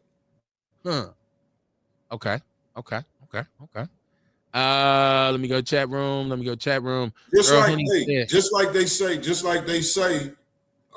talk about the eyelashes and all the extra bullshit, the makeup and everything. They say it look good. It ain't us. We ain't doing it for you. We're not doing it for you. You know what I'm saying? It's the same shit. Like, you know what I mean? Everything is them. A whole bunch of delusional bullshit. Earl Hennig says 5 kids with ADHD in the house, all different daddies. God damn. 5 kids with ADHD and everybody got a different daddy? That is a hot ass mess. Kerry Walker said yes. You want a certain man, but you get mad because he don't like something about you. That ain't She's even answering really the you. question. Hey, Kerry that ain't Walker even really you. She's answering the question. She said, yes, we are. So this is a woman, a black woman. Right. Say, yes, we are. It comes from trauma. Doing it all alone. That's a fact too. And lost hope without the generations out there to help you cope. Okay, now, some of this is self-inflicted on the part of women. I'll tell you why. Boom. It's a self-inflicted wound. Like, listen, hold on. Listen, there's nothing more valuable on this planet to me than black women. Nothing. I would never disrespect black women. I don't buy into the narratives of the angry black woman or the super hyper sexual black woman. I do understand that situations dictate circumstances and vice versa. I know some people are made to be born again hard, right? Like some people go through situations that it hardens them. They say, nah, I can't be vulnerable. I can't allow people to just run over me. But I think a lot of times what people need to understand is you have to understand what you've chosen. What have you associated yourself with? So you can't dip fish in a certain pool without expecting to catch a certain kind of fish, right? So meaning if you're going to deal with you saying, I want a man who's going to give me some money so I can handle my business and ain't going to be a problem and I can tell him what to do. There's something that comes with that. There's something that comes with that. So those are the kind of men you get. So don't be surprised over and over those relationships end up badly. It's your choosing process, is what I'm saying. And then a lot of the time I feel like men and women, we need to figure out why do we keep attracting the same type of people. Your choosing process, right? You know what I mean? Like you got to figure out why. Like what is it about you? What is it in you that's making you go for this type? Right. You're the common denominator. What is it in you? You got to figure out the why. Why do I like that type of motherfucker? You know what I'm saying? Why? Why? It's always somebody else's fault. You never play a role in it, but you end up in the same situation. Now, here's Carrie Walker Jones. She said men are soft because they are relying on women to hold the finances down. I don't know what... Are these the kind of men that you encounter? Or if there's women who are dealing, once again, you end up with these type of men, not accidentally. You see who and how he moves before you even get involved with him. If he's the type of individual that won't get down and do what he does, then why would you fuck with him? Now, if you get in a situation where you're the woman, I'm the man, I'm working, I bust my ass, you get a job where you make more money than me. Okay, I'm not relying on you, but you're part of the puzzle. I don't make more money than you. So that don't mean you're going to get to disrespect me now because you make more money than me. Oh, nigga, you know what I mean? No, hell no. Unless I quit my job and say, oh, you got us now, baby. And also there's some women who will tell you to do just that so that they can control your ass better. They'll talk about you not having a job, but she's in control of you. She bought your car. She buys your clothes. She done bought your PS5. She buy your weed. When she get mad at you, she say, oh, I'm going to take your motherfucking car like you a kid. That's her way to control the situation. I can't believe he out here cheating when I gave him this and this and this and this and this and this. Material shit. So I don't know. I don't know if you're saying men in general are soft because they rely on women to hold the finances down. I don't. I expect my wife to work because she earned a MBA, and so she should be able to go out here and have a career. And I expect that out of her. Not like you better get your ass up and get to work. They ain't even men. Them some old ass young niggas. I guess. Oh, baby boy. That's Tyree. Some old ass young niggas. You know what I mean? That's what boys do. Cause see, men have business out here. Let's talk about what men are. You know what I mean? Okay. A man gonna take care of his family. A man gonna stand up and be there for his kids if he ain't living with them even. You know what I'm saying? A man gonna make sure he got somewhere to live, God damn it. He ain't living off of nobody. Men don't live off of people. Right. If you meet a motherfucker and he live with his mama, you don't know where the fuck he live, don't fuck with him. I tell all little girls, listen, make sure you find a man that's living by yourself and been doing it for a while. So at least that way, you know, you got a stable home. Or he can't be the type of man he always losing a job and it's always somebody else. And that was the next thing. A man that's been had a job for a long time. Do we got a track record of working? Like, motherfuckers be fucking and shit and don't know nothing about people and then get mad because this ain't who they wanted them to be. So even if he gets laid off, is he just gonna say, oh, well, fucking I'm playing Nintendo all day? Or is he like, nah, I'm out here, boom, boom, boom? Yeah, because that's a red flag too to say, wait a minute, this motherfucker lost his job 2 years ago. You can't tell me you couldn't find something else by now. You should be saying, I don't think this gonna work. You know what I mean? I've been laid off before. He got potential. Everybody got potential. I've been laid off. Tap in. I done lost my job before, right? Right. And my wife's working, and I said, damn, boom, hello, hey, what happened, Kevin? Man, you motherfuckers, they laid me off. She ain't like, oh shit, because he finna just lay up. She know I'm going at it every day to find me another job. And this the type of shit you got to find out about people before you start laying down with them and shit. Having babies with them. You want to have a baby? Caller, you got to turn down your device. Got to turn down your device. Welcome to Outlaw Radio. What's your name? Where you calling from? This is Carrie Jones. Carrie, oh, finally you called. Normally you're in the chat room. I think this is the first time you ever call the show. What's going on, my sister? How you doing? I'm calling because I love it when I hear men say that we're making the wrong choices, and it's basically women's fault, but it's a lot of Trojan horses out here. Okay. And okay. when a woman makes a bad choice, a lot of times we don't realize it until we're well into it, that we got the wrong person. Okay. Take my ex, for example. He made $100,000 to $150,000 a year. He bought me cars. He took care of me. He made sure everything was straight. But once I got into that marriage, I found out he was on drugs. I found out he was a womanizer. It was a lot of stuff I found out. So in effect, because we had built some things in order to try to hold on to everything, I had to man up because he just wouldn't do it. So that's what I mean when I say it's not necessarily about the choice that these women are making. It's about what we receive when we do make a choice. So everybody's not lucky. My cousin just married a crackhead, and he turned out to be one of the best people in the world now. You know what I'm saying? Let me ask you a question though, because this is too. And once again, you make a good point because, what I'm not saying is that women across the board, when they end up with a man who turns out not to be good for them, is because of their choosing. I'm saying a woman who continuously finds herself in relationship after relationship that's dysfunctional. It has something to do with who she's dealing with and what she's attracted to. Now, anybody can be led astray; they can be deceived.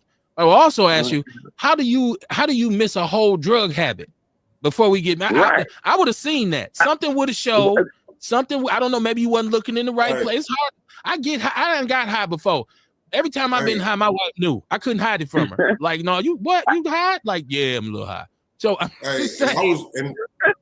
My last comment was to men and women. Remember, I said men and women need to start taking their time so you can start people better. You know what I mean? Because a lot of the time you don't know who some. A lot of the time you don't know who somebody is until you farther down the line. Right.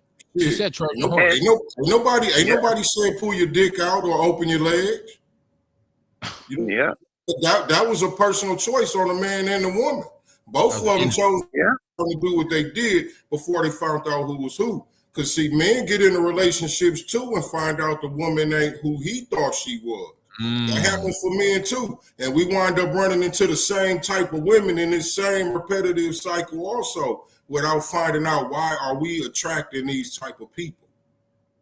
So you know what I mean? We ain't just putting it on women.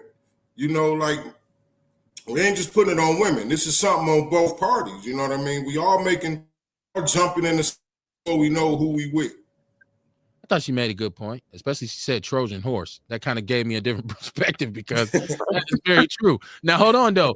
You said that man was giving you cars and money and all this kind of stuff, so maybe you was a little glamored by that and chose to not pay attention to some of the other stuff on the back end. Sometimes that's true, too. Like, well, I was getting money and we was living good and we had done this and that, and maybe sometimes he showed you a little glimpse of what was to come, and you just said, nah, that'll be all right. Because women do fall into the habit of saying, I can fix this nigga. I can fix that. I can get him straight on that. And then you realize, damn, I can't. I didn't know cocaine is a hell of a drug. So, you know, that's all I'm saying. So, go ahead, sister. So when I met him, like I said, he totally enamored me. I did not see it. Trust me, I think to myself, like, how could I miss that? I did not see it until we were well into the marriage and had, I think we were on the second child. He kept it hidden, but it was stuff that he was doing around it that should have let me know, like his temperament. Yes. Right. But me not being in that situation before, I really did not see it coming. That wasn't my first go-to. And that goes to what Kamar spoke about is knowing the person that you are in a relationship with. And I always tell people this, one of the first observations you should make about a potential mate is his or her family. Where you grow up at. Tell me about your mama. If they leave with, I never knew my dad, I was in foster care, there should be a light going off saying there may be some abandonment issues here. Or, my mother was just a drug dealer. She was a drug addict. She was out there in the streets. I had to raise myself. Ding, red light. This individual may have mommy issues, right? So those are the red flags you got to. That's why you have to, what they call vet the candidates. It's not always easy. I agree with you on that, because a person can sell you a dream. And if his game is real tight and he's moving or she's moving in a certain way, especially men, we got this little thing where we'll get sexed up and just nothing else in the world matters. Like, man, golly, you done got turned out. And then you find out a bunch of shit you should have asked before. Now, my thing with this whole conversation is it's not meant to put blame on anyone, like male or female, because I keep saying these gender wars amongst Black people make no sense. But I also say that there is something there. So I see this masculine energy coming from sisters. There's an anti-brother. There's a lot of women who I think really hate men. Like, they really just don't. They're not gay. They just hate men. Like, I hear a lot of sisters. I'm listening to them talk. I'm saying, you really don't like dudes, do you? And so they venture over to the other side and try to sell a narrative that, hey, I'm going to go and get me a lesbian, or this stud going to treat me right, only to find that stud, in their pursuit of imitating masculinity, sometimes does the same or even worse things, because that individual is confused. Yes, my sister was gay, and trust me, she went through more stuff with women than she did ever could a man. Hey, studs embody. Go ahead. Studs embody the worst parts of men. Ooh, that's a shot. That's a shot, Kamar. I would have to agree. I would have to agree. Yeah. I haven't spent a lot of time. I've worked with some, and we saying studs. We're talking about lesbian, women who are, I guess, the catcher more so than the pitcher, right? Or the pitcher more so than the catcher, whatever the role is they play. I've worked with some, but I haven't known a lot of them. I've never been friends with one. Like, we cool, that's my girl, whatever. So I don't really know how they are. I just know that from me observing, I've seen some studs who are pretty jealous, insecure, and promiscuous, and right. And so everything except the penis, right? You got everything from a man. You can't lump sum all that estrogen together in one house. That's tough. So. Yeah, that's tough. That's a tough one. And it just gets confusing. Yeah. So go ahead. No, what I was going to say is I think a lot of the talk that you hear comes from hurt, with one particular person that they're dealing with that they just couldn't make that life with. That's what I heard. I used to own a bar, so I heard a lot of that. I've seen a lot of women mouth off at men, and I'm like, girl, shut up, because he's going to knock your teeth out. Like, just be quiet. And, I saw a lot of that masculine energy. And I think a lot of it just comes from pain. Right. Okay. Yeah. She right. I think I think with a lot of them, it ain't that they done dealt with a lot of the same type of men, but it's just that one person who they really wanted it with played them out that way. You know what I'm saying? Because I also believe, like you hear a lot of women saying, if I just had a man that, you know what I mean, could hold a job down, could do this or do that. Well, they done put them in the best friend category. You know what I'm saying? They don't want that guy. They want this other dude who Carrie talking about to be that guy. Or how about this? Do you want a man or do you want what you think a man is? Because as a woman, you have no idea what a man really is. I don't know. I can't tell no woman how to be a woman. You ain't gonna never hear me tell, like, I don't have to tell my woman, yeah, you ain't even no real woman. You don't know. I have no clue. I have no feminine sensibilities. I am all masculine. I know how to do the man thing. I don't know how to be a woman. So Right. I can tell I you expect what I you like. to do it. You know what I'm saying? So I don't, when you get women who want to tell a man, you ain't even no real man because, well, how do you know? How do you know? How would you know what a real man is? You're not one. So sometimes it's our expectations. That's why I say, do you want a man? MJG say, do you want a man or you want somebody you can play with? Because a real man is only going to go, he has boundaries. There's certain things he's going to do. There's certain things he's going to accept and certain things that he won't. Now, it's not going to go to the point where if you say something wrong to me, I'm slapping the shit out of you. No, I mean, he's just not going to deal with that. Like, you know what? I'd rather just not, we're not good together because that's not something I deal with. And women are the same way. When it's a deal breaker, it's a deal breaker. She say, nah, baby, I'm good. And you got to accept it and move on. Let me get to the chat room right quick, y'all. Because I think it's buzzing a little bit. Ewok says these women got the setup. They be telling niggas wearing purses and painting your fingernails is cool as long as you giving up the bag. Let something go wrong and they can't wait to call you a gay ass nigga. Right. Then get on Facebook just carrying purses. They're always best friends with gay men, though. I've never understood that. Right. Yeah. Black women champion gay men. Earl Henny said, where are you going to get your man?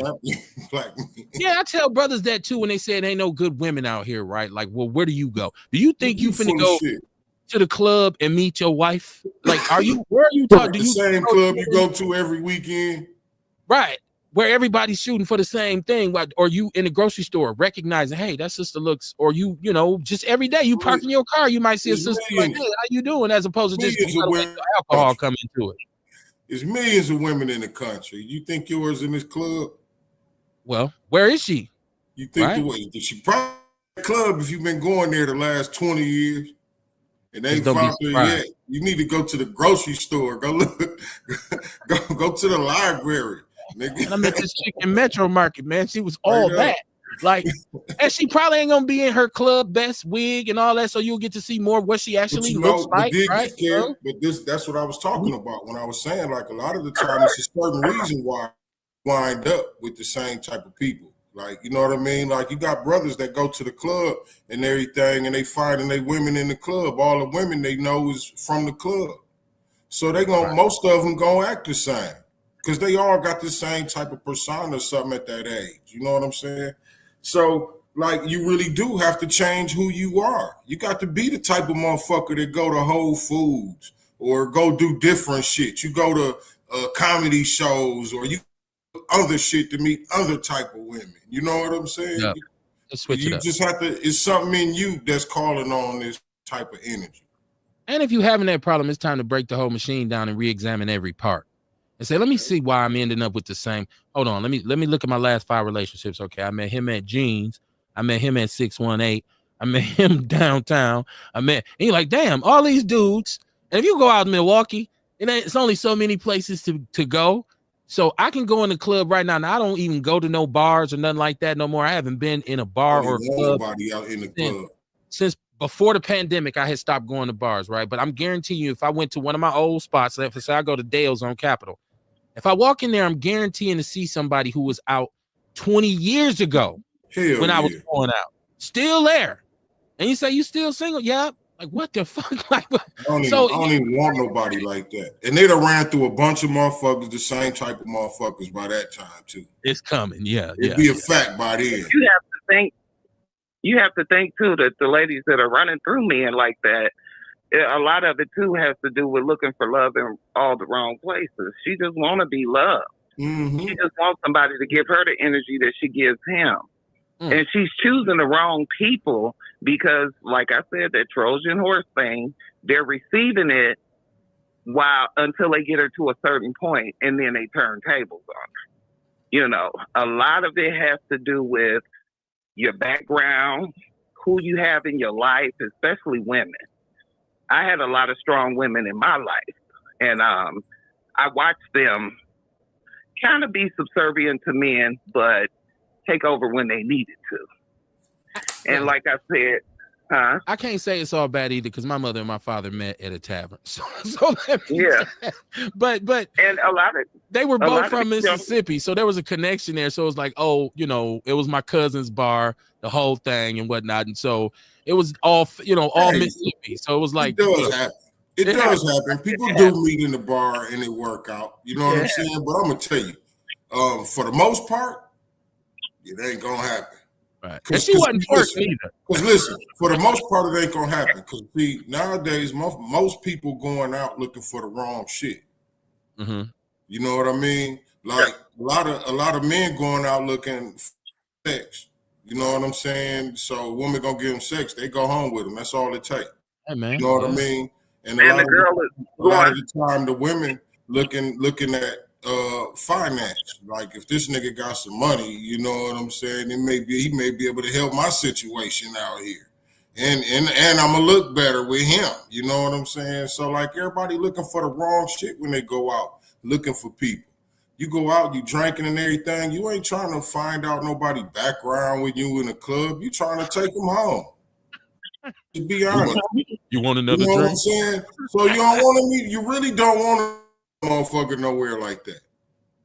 And go ahead. The sex thing is what's getting them in trouble. It's what they feel like. If I give him what he wants, then I can get what I want, and I can make this work. Uh-huh. I want to say this too. I mentioned that story about my parents meeting in a tavern, but they were both older. Like they were both older, both had been married before, and my mama knew what she wanted at that point. She knew if he don't fit this criteria, he gets nothing, right? And my pops was just like, yeah, I'm looking for some. He was looking for some, and if it matched, it matched. If it didn't, he would have moved on. It just so happened that it was like, oh, a connection was made. So it's nothing wrong. And I don't want to shit on nobody who said, nah, Kev, I met my girl in the club, or you know, I went to this party one time and I met. So it can happen, but it depends on what type of club you at too. If you had twerking 3,000 every weekend, and you gonna go in the strip club every week saying, I'm trying to find me a wife. Okay, you fishing in a pool full of strippers. I feel like you signing up for dysfunction, and then when you see it, you say, well, I never knew, bruh. You met her at the Cheetah Club. What are you talking about? Jason Vadilli is in the chat room. He said sometimes the problem is you, and you have to realize that and fix or hold yourself accountable. Mariah Johnson, my cousin in the chat room, she said Jason Vadilli, definitely. This is Carrie Walker, who's on the phone with us right now. She said, I love to hear men talk about who you choose. There's a lot of broken horses. We know she said Trojan horses, so I can amend that, which is dope. I mean, it was dope. That's a dope comment. Not that it's good for you to be a Trojan horse. Mariah said it's some responsible bum as well. It's some responsible bums as well, men and women. And Jason Vadilli said that's because he said courting has become obsolete. Well, these kids now, I learned this from my daughter being 22. They meet on dating apps. See, the internet is taking the interpersonal. Let me look in your eyes. Let me watch your body language. Let me see your demeanor. I'm looking at your profile. I'm gonna get your Instagram. I would never want to have that be the way I met women. I'd much rather meet women in person, meet people in general in person, as to making internet friends. Like, okay, we've been together for 4 years dating on the internet. That's why I used to look at catfish and be like, this shit can't be real. It can't be real. There's no way I'm in a relationship with you for 4 years and ain't never seen you in person. But young people, they'll do that. They'll FaceTime each other and shit and be like, no, I've talked to him on FaceTime. That's not in real life. Like, you know, it has changed. So I agree with Cuzzo saying that courting has become obsolete, right? Like it is that process of meet you, take you out, get to know you, date, and eat way before they move in. What my parents used to call shacking. Motherfuckers be living together now within a month. Like that used to be a big thing. Like we moving in together. Like, what? Is you sure? Like, so yeah, everything is expedited. Now, Brenda Peterson is in the chat room. She says, my daughter decided to up and move to Florida in December during COVID. She says she worked from home and her job says she could work from there instead of Minnesota.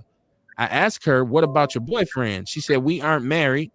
He had just bought his house like 6 months before and had a job here.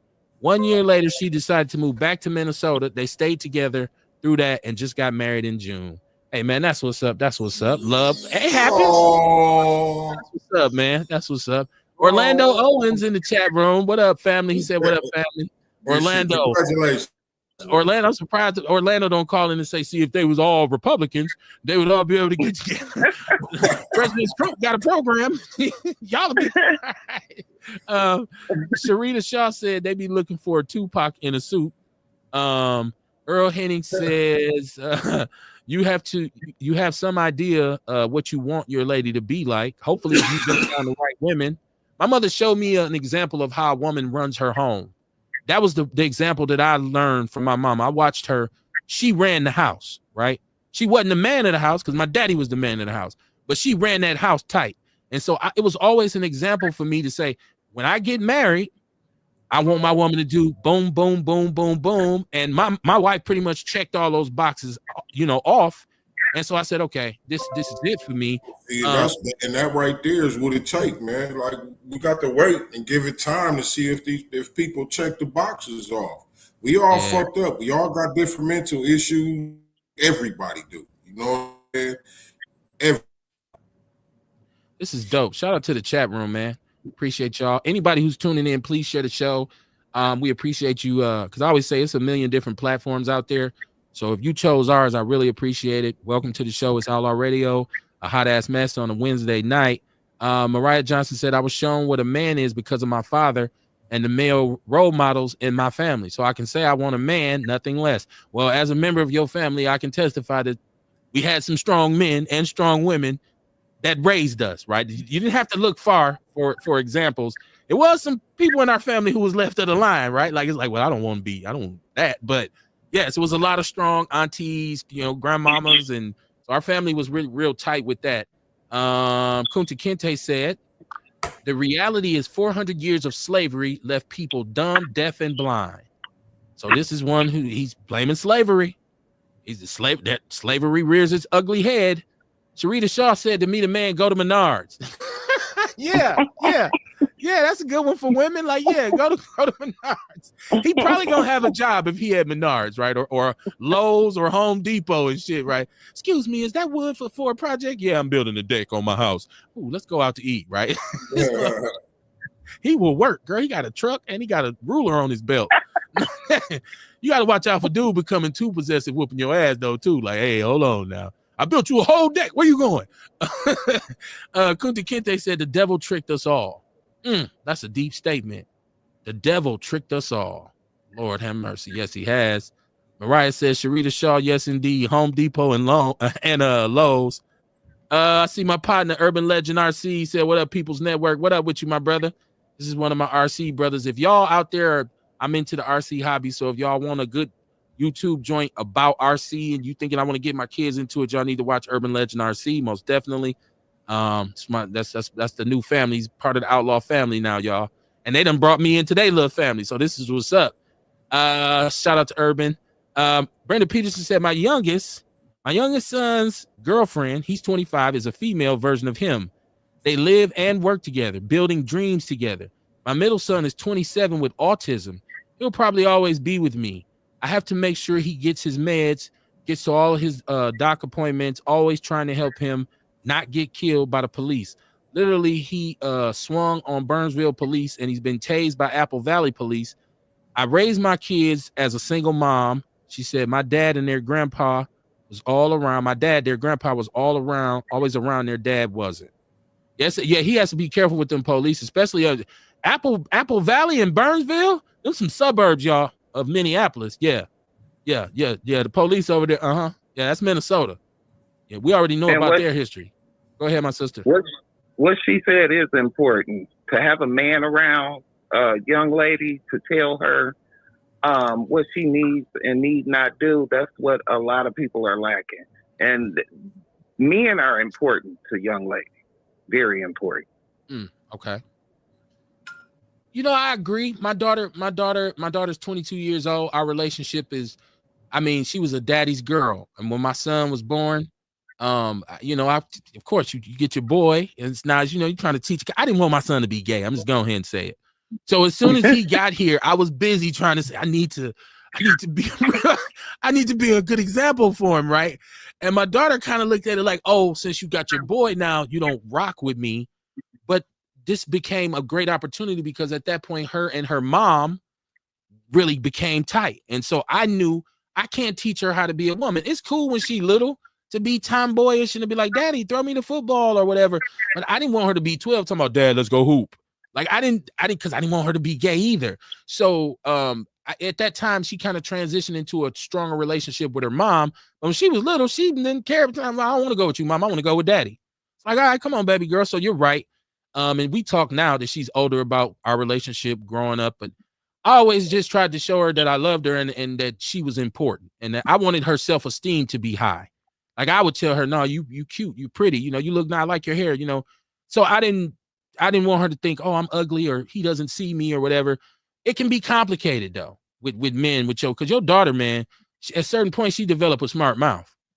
And so she will sass you in a minute. You be like, hey, what you just say? And she go in her room and close the door. And my daughter knew I ain't like I was gonna whoop her ass. So because after a while, I'm like, I'm not hitting her. So, but definitely I believe we need to be around our daughters. Give me a second. We got another caller. You can stay on the line if you want, my sister. Hold on. Let me see. We got this. Gotta merge these. Caller, you are live on Outlaw Radio. What's good with you? Hello, how you doing, guys? Dion, don't change your voice no more. What's happening, man? What's going on, man? I'm enjoying the show, man. There's a lot of positivity around it, I definitely can. I can feel the vibes a little bit. I can feel it. Can I relate to it some? Yeah, I can. I guess it is what it is, I just hate when I hear y'all talking about spanking children, though. That just don't sit well with me. And even though I never got a spanking growing up, but I know it's different ways you can instill fear into a child verbally without physically putting your hands on them, I disagree. So, but, well, we have our opinions. They call you bluff. The only reason I disagree with you, Dion, is because I'm a parent and I've raised 2 children. And once again, this was not about me whooping my kids' ass to make them know that I can whoop their ass, right? There was no question. Any physical reprimanding was tempered, controlled, and it was utilized as a teachable moment, right? Like you might just have to snatch your kid. You might just snatch them. Like you ever took a young child in a department store and they get so glamored by all of this like sensory overload. I might have to go over there. If I say, hey man, Kevin, come back over here. Kevin, he's looking at the toys like, I have to go grab. Hey man, you hear me talking to you? Just grab his arm a little bit. Just tug him. I don't snatch him down on the ground. Though? You wasn't upset when you grabbed him though? No. First of all, I was making sure he didn't get too far away from me, so somebody wouldn't snatch his little ass up. And secondly, I didn't want him to get hurt, right? And you don't know what you're doing. Mm-hmm. So me first verbally trying to redirect you, Kevin, get back over here, man. And he just get back over here. So the third, fourth time, I'm going to have to give you a stern reminding. Hey, didn't you hear me talking to you? Get over here, man. Now, grab my leg. I used to make my son hold my pants leg. When he would I said, grab my pocket. He'd be walking in the store holding my pocket. Don't let it go. So after a while, I didn't have to do that when I say, Kevin, stay right here. I didn't have to snatch him. I didn't have to hit him in nothing. He stayed right in my hip when we was walking. So that's why I said I disagree. Go ahead, Dion. My whole thing about that is, far as with that, that's what we try to escape everything that remind us of master. We still pray to his God, and we still physically abuse our children. And we'll sit up there and say, well, in the Bible, master own God? In the Bible, it says, white people own God? I didn't know that. I didn't know white people own God. We don't really know the history of it. You know what I'm saying? We just know that it was introduced to us in slavery. You know what I'm saying? We don't know. We can sit up there and come up with all these analogies. Well, Ethiopia got the blah, blah, blah, blah, blah, blah, blah, and this, that, another. Okay, Ethiopia, what about Zimbabwe? There's so many different countries in Africa, you know what I'm saying? But that's neither here nor there. What I'm telling you is that we try to escape everything that the white man had done, but we still embrace some of that. And physically disciplining a child is one of them. You know what I'm saying? Regardless of how you want to see it, how you want to word it, or so you if think you white feel people like it invented did whooping? right. You think white people invented physically reprimanding a child? You think the white man from Europe or the Caucasoid Mountains revolutionized parenting with the concept of physically reprimanding a child? You believe that? I think you're giving them too much credit. I said in reference to relying on that to be your only teaching method is from slavery. That's derived from slavery. I didn't say white people got the copyright on whooping ass. I said that's what they used for us. They didn't let us get educated. They didn't allow us to, have our families, but they would whoop our ass. So, I didn't say that. Yeah, but we ain't gonna stay on that though. We just gonna agree to disagree. We can stay on it a little bit more. We could stay on it. I don't like how you said that. I feel like you was being a little passive aggressive. We ain't gonna talk about that, nigga. Because it's gonna be a back and forth between us. You're gonna be like, hey, this, that, and other, and woo, woo, and it's just gonna be like a dog chasing a tail. You know what I'm saying? So now I'm a dog chasing my tail. Women, okay, go ahead. I'm saying the conversation will be like a dog chasing a tail. And then as far as with the women, it is a lot of, like, women these days, like say for instance, right, I'm like me, myself personally, I would say I'm somewhat of a womanizer, but I like to speak to women. I like to admire their beauty and, if they got, but I'm not trying to really get to know them because I have somebody and I'm thank God for the person that I have. But just say for instance, right, I don't hold the door for a woman because I used to hold the door for a woman. You don't get no thank you. It's like, okay, well, fuck you then. You know what I'm saying? I go in the opposite direction of the door because you hold the door on your own. Or like, say for instance, the other day, I'm coming back out of town. I pull up on the side of a woman. She looking over there in my car. I wave at her. You think she waved back? I'm like, damn. You know what I'm saying? Like, you do be hearing that from women where they be like, but I think I agree with you guys where it's a lot of angry, bitter women from past relationships that they feel didn't work out. So they just angry, but you got to move past that, though. You know what I'm saying? Like, you do got to move past that. Sometimes women do be looking for the wrong thing in a man because they looking for materialistic assets and things like that. But I feel like it comes from childhood when you always hear your mama talking about, I don't need no man. I don't need no man. And then sometimes you are a grown woman before you actually had kids because your mama might be on drugs or working 3 or 4 jobs. You got siblings, you got to take care of them. You know what I'm saying? You cooking, you cleaning, so you raising yourself. So you are an independent, strong woman, but I do still feel like a woman needs a man because that's what makes us whole when a man and a woman is together. But it is a lot of masculine, bitter women out here, and I don't know, But I feel like, as far as with my lifestyle, I'm a flex because I'm not single, but everything I did on my own. I purchased my house. I've been having my house since 2016. Ain't no woman on it, And the only woman I ever lived with is the woman that gave me birth. Like, I never lived with my daughter mother. I never lived with nobody I was in a relationship with. So the lady that I'm dealing with now, we probably thinking about moving together later on in life. You know what I'm saying? Because I do want to move out of town. You always hear me stress that. And that'll be the first time I ever live with a woman. But I just don't feel the need to live with a woman because I feel like sometimes, like Bull was saying earlier, men become codependent on women. And it bothers me. Where you on motherfucking ass is at? And then it bothers me sometimes when I see a man sitting in the passenger seat and a woman driving because, like, when me and my girl go places, I don't want to jump behind her wheel and drive her car. She don't want to jump behind the wheel and drive my car. I don't play that shit. So I don't know. But so you know what? Like what I'm hearing from you is, what I'm hearing from you is you don't know how to be in a relationship, and neither does your girl. Because if we finna leave and we in my wife's car and she say I'm driving, I don't have a problem with it. I will ride all the way to the moon. Yeah, you drive your shit. I drive my shit. She can drive. If we finna go and she say I'll drive, Kevin, I'm like, okay, do your thing. Listen, come on. And as far as living together, see, it ain't about who owns what. It's about compromise. If we're living together, if we're living together, we're living together. You can't live together as a separate and be separate. You can't have it both ways. But I understand you saying at this point in your life, that's not something you're interested in. You're not interested in as my mom used to call it, cohabituations, right? You're not interested in saying hours. So that's fine. And that's a good place for you to be as long as you honest with that person from the off top and say, listen, at this point, I'm not really interested in no long-term, really committed relationship like that. I want us to be kind of like homie, lover, friends.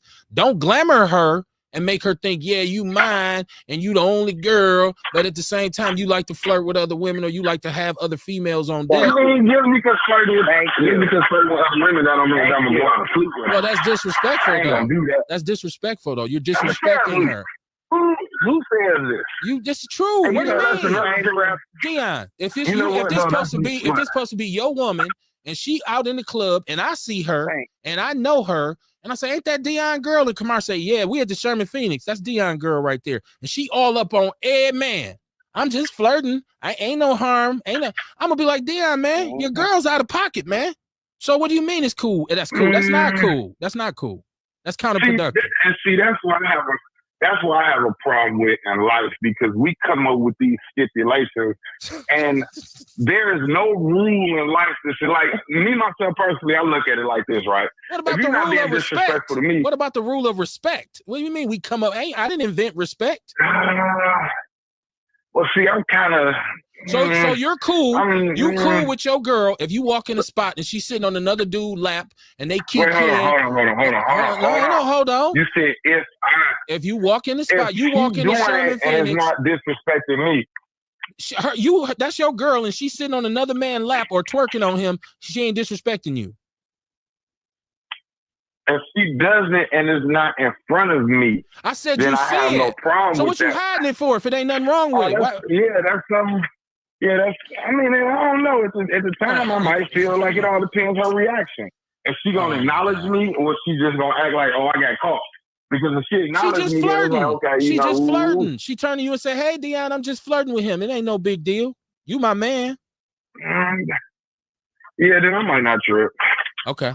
That's you. I'm gonna say something. I'm gonna say something. Like, dude, what the hell? Gonna do what they want to do, though. Now let me get to the chat room. Hold on, Dion. Hold on. Earl Henning says, I just want to love and be loved. It's all I want and need. Give me a second, Orlando. Orlando's on the line. Gotta wait on Orlando because Orlando gonna come in and just destroy the whole conversation. Brenda Peterson said, thank you. This is Ewok. He says, Shoeshine Boy done tuned in to see what nigga he gonna tell on.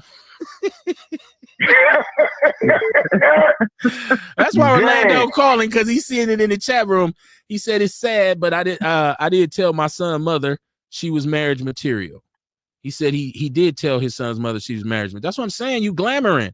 If you just honest with a person up front, exactly. No harm, no foul. But you can't, like my sister said, you can't be no Trojan horse. I'm stealing that shit, by the way. So if you hear me say that, you ain't got to say Kevin got that from me. Yep, I sure did. I stole that. Kunta Kinte says the families are infiltrated now, brother. I believe that. I'm not gonna disagree with you on that, brother Kunta Kinte. Earl Henning said they are born with the gay mentality. Boy, y'all shooting shots at people tonight. I'm loving it. Brenda says, he's had a couple meltdowns in Minneapolis. She's talking about her son. All I can say is in those situations, Minneapolis police will kill you if they come. Been lucky to be able to get him in the car and go before any police showed up. Yeah, you don't want to deal with no police. Look, we just seen what happened in Florida. Is that Jacksonville, where the young brother's sitting in the car and I guess he won't get out or he won't wind his window down, and they bust the window and cop threw a couple blows at him, fired him in his face a couple times, then snatched him out the car. And the black police chief, whoever he was, commissioner, sergeant, whatever he was saying, well, that's just, you just seen the internet video and you don't really know what happened in this situation. Well, we know that they bust his window, fired him in his face, and dragged him out the car. I didn't hear you say he had a pistol. I didn't hear you say it was a high-speed run. He had just committed a murder. We found a kilo of cocaine in the car. So we don't need much more explanation. And so when I hear my sister talking about she's trying to keep her son who's suffering from autism out of police contact, that you definitely need to, especially in Minnesota, everywhere. But Minneapolis has a horrible track record. We looking at Orlando Castile and George Floyd and a bunch of other people. Kunta Kinte said white people's sickness and devil sickness are white people's bull crap. Said white people's sicknesses. Was you trying to jump in, Carrie? Yeah, and she said she's raising him on her own. Mm-hmm. So how can you take that hard away from her? She has to be hard in order to keep that son out the wrong people's hands. Right. So that's, all of that comes together and builds a person to be who they are. And if you don't have anybody to take you out of that, that's why when y'all first said it's a lot of women that say, oh, a man can stop me from being hard. They say that because sometimes you're so deep into it, it takes another person to come along and say, hey, look, this is like this. Maybe you need to do that. Like the guy I have now, 25 years. It took him to come in and say, well, maybe you need to sit down and think about this. Maybe you need to do that. You know what I'm saying? And sometimes he had to catch me in my man mode and say, you don't need to do all that. Right, you know right, what I'm saying? Yeah. I'm not him. You don't need to do all that with me. So this is what we're going to do. And it goes both ways because once again, we're all products of our environment, right? And your experience in life serve as the best teacher. And so I was I was hardened because of Milwaukee, it was rough on the north side for a minute back in them days. And so I was not trusting. I came from the generation of misogyny. I did Too Short and the bitch, and we don't love them hoes. And I came when women only want your money. I seen all the fine girls choosing the dope dealers over the square. So I was on my guard, and Capitol Drive had kind of forged a stone heart. My wife did come in, like you just said, and in certain situations, she said, "Yo, hold on, whoa, no, right, no. Not that she was running me or telling me what to do, but it was some straightening needed. I told a story about my first Valentine's Day. I threw the candy at her because we didn't do that. We didn't give girls hearts full of candy, and so I here go your Valentine's Day. No. She gave it back. You can leave. You can take your candy with you. I'm like, what? I bought you some candy. That ain't the point. You don't throw nothing at me. So, everybody need a little straightening. So I agree with you. Sometimes you get a partner who can say, hold on, listen, I know what you used to, but this ain't that, right? This is a better way to do this. Still do it to this day. Is it anybody else's job to fix us? No, it's our own. It's not about fixing. It's just that information. Well, pretty much. If that's what we see. Hold on. I can see we talking about what I had gone through. It is about fixing. What I had gone through. My marriage ended in me almost being killed. Man. I just let everybody talk forever. Okay. It is about fixing. I'm sorry. Am I interrupting somebody? Well, That's smart. He trying to jump in. Oh, okay. Go ahead. I'm sorry. That's a delay. Sometimes people can't hear. But it is about fixing because we talking about taking somebody out of that mask role and putting them in, helping them get into their feminine. So that is fixing a problem. Yeah, but nothing. But what I'm saying is it's not a woman's job to make me do what I'm supposed to do. It's not a woman's job to teach me what I'm supposed to do. I'm supposed to know what to do going into the relationship. Now I can conform to different stuff to what I believe. Like Kev said, it's some stuff that he'll do and his wife say, well, hold on now. You don't have to do this. I dig that. That's not really taking nobody out of no energy, no masculine or feminine energy. That's just stopping you from doing something. That's just protecting you. That's just protecting you from being harmed in some kind of way. Do stuff like that.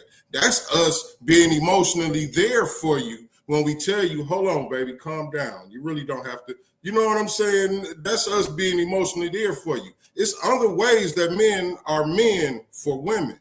And a lot of these women that we speaking of that we see on Facebook every day, they just looking for financial. Let's be honest. Carrie, I wanted you to, because you said you almost died. You almost lost your life. So I want you to be able to talk about that a little bit before I got another caller, but go ahead.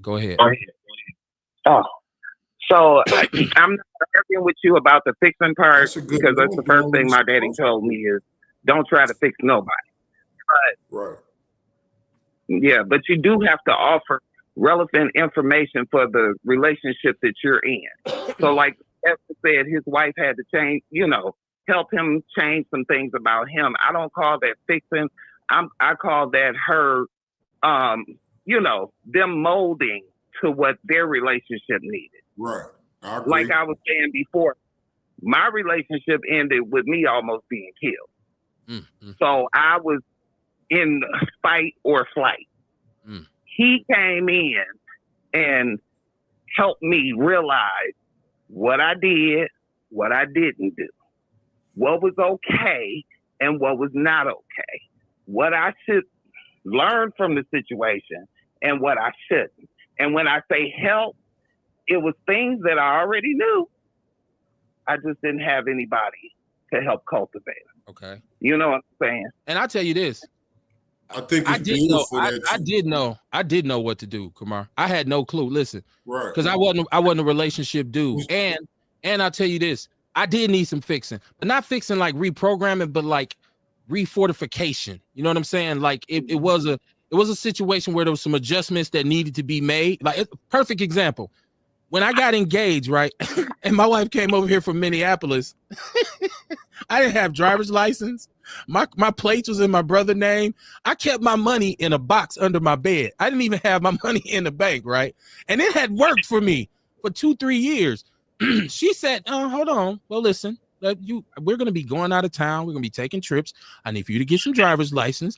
And Kevin, you need to put this money in the bank. And I said, you know what? Maybe I do. So there was... And this is my case. There was a base, there was a foundation. I had some qualities, it was the reason why she wanted to invest. Right. There was definitely some upgrades that needed to be made. I think the beautiful thing is with both of y'all is that y'all both was open to learn. Yeah, see, a lot of the problem is most people ain't open to learn. They feel like they know everything already, men and women. You know what I'm saying? And see, like, fortunately, you found a good man that had, and you found a good woman. Absolutely. You know what I'm saying? And everybody can be understanding. We can learn how to hold this relationship so we can work smoothly every day. You know what I'm saying? I got a caller. I this caller been sitting on the line. Right. One more thing. I just don't feel like it's nobody else's job to get us right. You know what I mean? Because see, those respective people also had an option where they could have hit it. Could have. So it's not nobody's job to fix it. You know what I mean? In the sense that we was talking about how the sisters say that. You know what I mean? They need a man to take them out of that. Caller 708. You've been on the line. You've been patient. What's your name? Where you calling from? Or is this Dion from another number?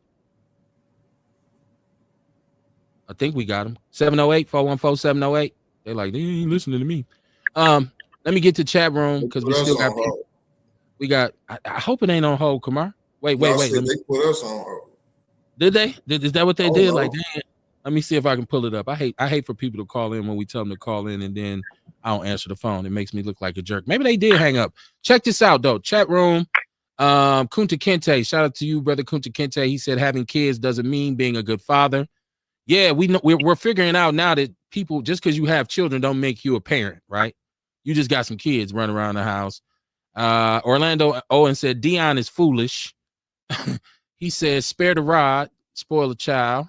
Orlando said Dion likes open relationships. Ooh, that's freaky.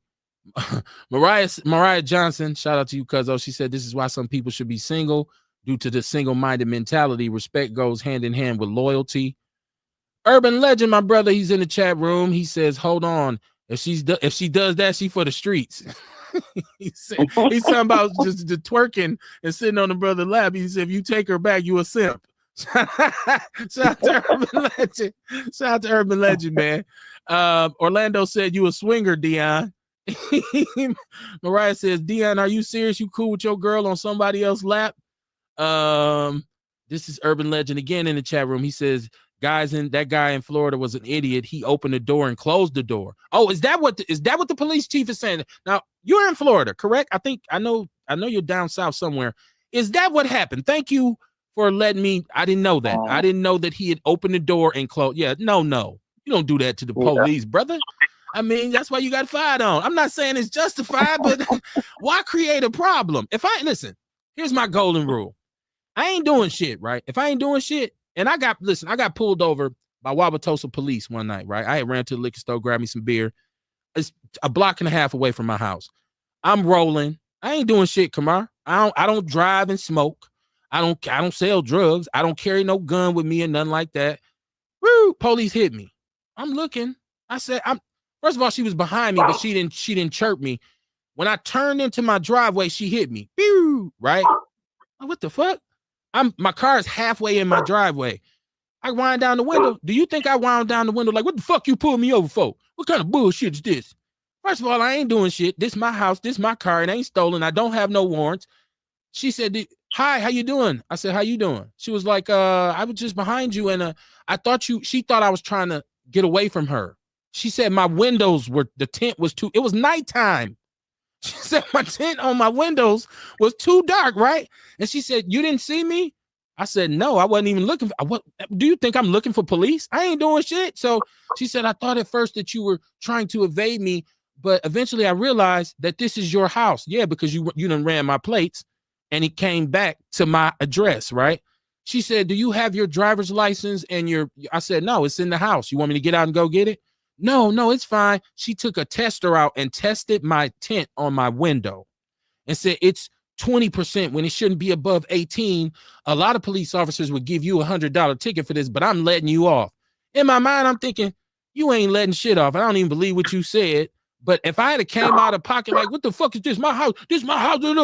Man, and 3 other cops pulled up. My ass would have been laying on my stomach, handcuffed, face down in front of the house, right? No, I ain't doing shit. What's happening? You want to give me $100 ticket? Give it to me. I'm not finna be bucking and rooting with you on no dark street. That doesn't mean police that you won't run into some Gestapo cops. But for you to open the door and close it and then be just sitting there with your phone out like, I know my rights. Bruh. You just made a mountain out of a molehill, man. I'm still on your side, but come on, man. He ain't had to found him, though. He didn't have to found him. Kunta Kinte says, if any of that made sense, what made sense, my brother? Tell me, am I wrong? Because I'm saying you should have just gave him your damn license. Here you go. Right? Like, you ever been riding with a homie and the police pull you over and he want to be the tough guy? Hey, man, that be some bullshit. Like, we damn near about the whole fucking situation. And this nigga still got some dumb shit to say. Right. But you shut your ass up. You scared of these motherfuckers. I ain't scared of them. All right. Shut your ass up. Urban Legend said, and he locked it so that it was up. So it was effed up. He closed the door and locked it. Okay. And he says, the Urban Legend RC said the locked door so that wouldn't have happened to anyone. He said it would have happened to anyone, no matter what the race was, period. Damn, who's Earl snapping on? He said, bitch, what is your problem? Damn, Earl, who pissed you off? He said, that's what I had to say to the cops. I should have said, bitch, what's your problem? We probably wouldn't have had no Monday show that weekend. Kev would have probably still been in the county and shit. No, I don't. Listen, man, I don't make no problem where I don't have to have one at. He said, she changed him. That was fixing. Well, yeah, it is to a certain degree. I mean, once again, everybody has their own kind of perspective on it. But I will say this. I needed some fixing. I did. I was just, because you're stupid. My mother used to tell me, you done went to school, got a bachelor's degree, you got a job, you teach in school, you still want to run in the streets and hang with the thugs. I'm still fighting bouncers at the Empire Room, right? Teaching 7th grade life skills. So, yeah, I needed some fixing. Yeah, Kamar shook his head like, yeah, your ass was dumb. Yeah, for real. Like, I was. Well, hey, I look like this, right? Like me and my lady, we be out, and sometimes I get upset, but she be there to calm me. I wouldn't say that's fixing. Okay. You know what I'm saying? I would say that's being there for me, looking out for me. That's looking partner. That's, you know what I'm saying? And in turn, in the long run, it helped me work on myself because it helped me catch myself when I'm in the moment. In that context, I know what you mean by saying fix. It's the word fixing that you have a problem with. Exactly. Exactly. Right. You know what I mean? Because you got to make a conscious decision to do any improvement on yourself. So I had to be ready. Exactly. So it's your job. That's your job, not their job. That's all I'm saying. I fought it a little bit. I fought it a little bit at first. Like, man, you don't tell me what I'm grown ass. You know, I tried a little bit. I tried a little bit, but eventually, you know, it's like, but no, dog. Because once again, I still had my mom. So my mother would tell me, like, no, she right. You stupid. Right. Like, what's wrong with you? Like, I'd be like, no, you ain't. I thought you was gonna be on my side. She's like, no, you coming in. I go out. I'll go out. Come in when I want to. My mother like, I wish a man would come to the house at 3:00, or I'll kick him in his ass. So I'm like, what you mean? I can stay out long? She said, you can't. You're married. You don't need to be out that late. I'll be like, when we find the right people like that, you know what I'm saying, that can help us work on ourselves. You know what I mean? Like, dog, it make us 100% better in the long run. Okay. Yeah. Some people say that's but the thing is, you have to be open. Okay. To the criticism. I didn't think I needed. You have to be open. You thought you was all good, huh? I thought I was all good. There was nothing that you could have told me I did wrong in my marriage. You know, I thought I had it all together, but now when I look back and think on certain things, it's like, you fell short. Yeah, you was messing up too. You know, it always takes two people. People don't understand that it takes two people to fuck up. I know people always realize it, man. Listen, when you realize it was you in your own way, you know what I mean? Like, oh man, goddamn, it's real easy to listen to somebody who love you. You know? Yeah, but I would even say to that point. I would even say to that point, Kamar, if you're open to being loved, some people have shut it down. Some people are saying, I'm not entertaining that right now, so I don't want to hear that shit. You know, but I was open. You know, what I mean, I'm like, why wouldn't I listen to her? Right? Like she was right. I'm a hard head dude, but eventually I'll listen. I was more of a caveman though. I was just, you know, my head was, the streets had kind of twisted me a little bit. So even though I knew better, I had developed some very bad counterproductive habits. You know what I'm saying? Just out of survival. Coach Kente said Black Power. Absolutely, all day, every day, man. This is a platform for foundational Black Americans, man. No tethers. Yo, this is for us, man. This is black, right? That's why we don't get mainstream love in the city, because I guess we're a little bit too black. And we're also nonpartisan, so no Democratic or Republican shields over here. If it's right, it's right. If it's wrong, it's wrong. Urban Legend said he's from North Carolina. My brother, I have family in North Carolina. They're in Charlotte. Okay, I thought you was in Georgia or Florida. That's what's up, North Carolina. Shout out to North Carolina. He said, Kev, you better start keeping your gun on you, fam. Why? Okay, I need to keep my gun on me. Okay, that's interesting, first of all. Urban Legend said helping #fixing. Yes, it's semantics at this point, Urban Legend. I think it is. I think it just depends on, you know, how you speak. You know, because I will say fix, because I know I was broken. There was some broken components. Kamar, I get what you saying, but I will say fix, because that's when help me by pointing out different things that's wrong with me. And she did, and the wife will, right? That's all. That's it. You know what I'm saying? Help me point out different things. I ain't even never want to move off Capitol. I was Velcro, Kamar. I was like, my wife's like, dude, can we like move? Like, I'm like, no, this is the hood. What you talking about? This Capitol. The first time we moved off Capitol, I was like, I felt like I was in exile, and I was only off Good Hope. I'm like, I'm way from the hood. Like, since we moved out here, she's like, what out here? We literally live off Tatonia and Good Hope. It's 5 minutes away. It was some straightening needed. But now, as far as carrying my gun on me, this is the thing. I don't want to spoil what we have coming up. I don't, because I can't. We're going to end up doing this show with Brother Ajamu. And shout out to Ajamu, because Ajamu rocks with us. I really appreciate Ajamu. If there's a need for him to do anything or push or promote anything, he going to hit us up. Like, hey, brothers, I'm doing this, I'm doing that. I want to do it on Outlaw Radio. So, and we've had Eddie Silas on here before. We're going to have a gun conversation. We're going to have 2 of them. We're going to talk about legal carrying of firearms, the responsibility of having a firearm. And we're going to have that, and it's going to be great. It's going to be dope. But I want to say here and now, I don't carry a gun on me because my lifestyle is not conducive to a person who needs to carry a gun on them, right? I don't have fear that somebody's going to do something to me. That doesn't mean something won't happen to me. I am a faithful man. I do believe God is going to give me what he has for me. And if that is getting murdered. It's sad to say, I believe whatever I got coming, he gonna give it to me, right? But I'm not in situations where a gun is needed. I go to work, me and my wife kick it, whatever. I get out a little bit, but I'm not involved in nothing that should take my life. So I don't have the mentality of I need to strap up and take this gun with me. And I also believe that a gun brings a certain kind of energy to any situation. Whereas I may have just kept going and been like, all right, that ain't my business, to where now I'm pulling over like, hey man, what the fuck going on? So that's a reason why I don't travel with a firearm. Now, I am going to enroll in carrying concealed classes. I'm going to do that.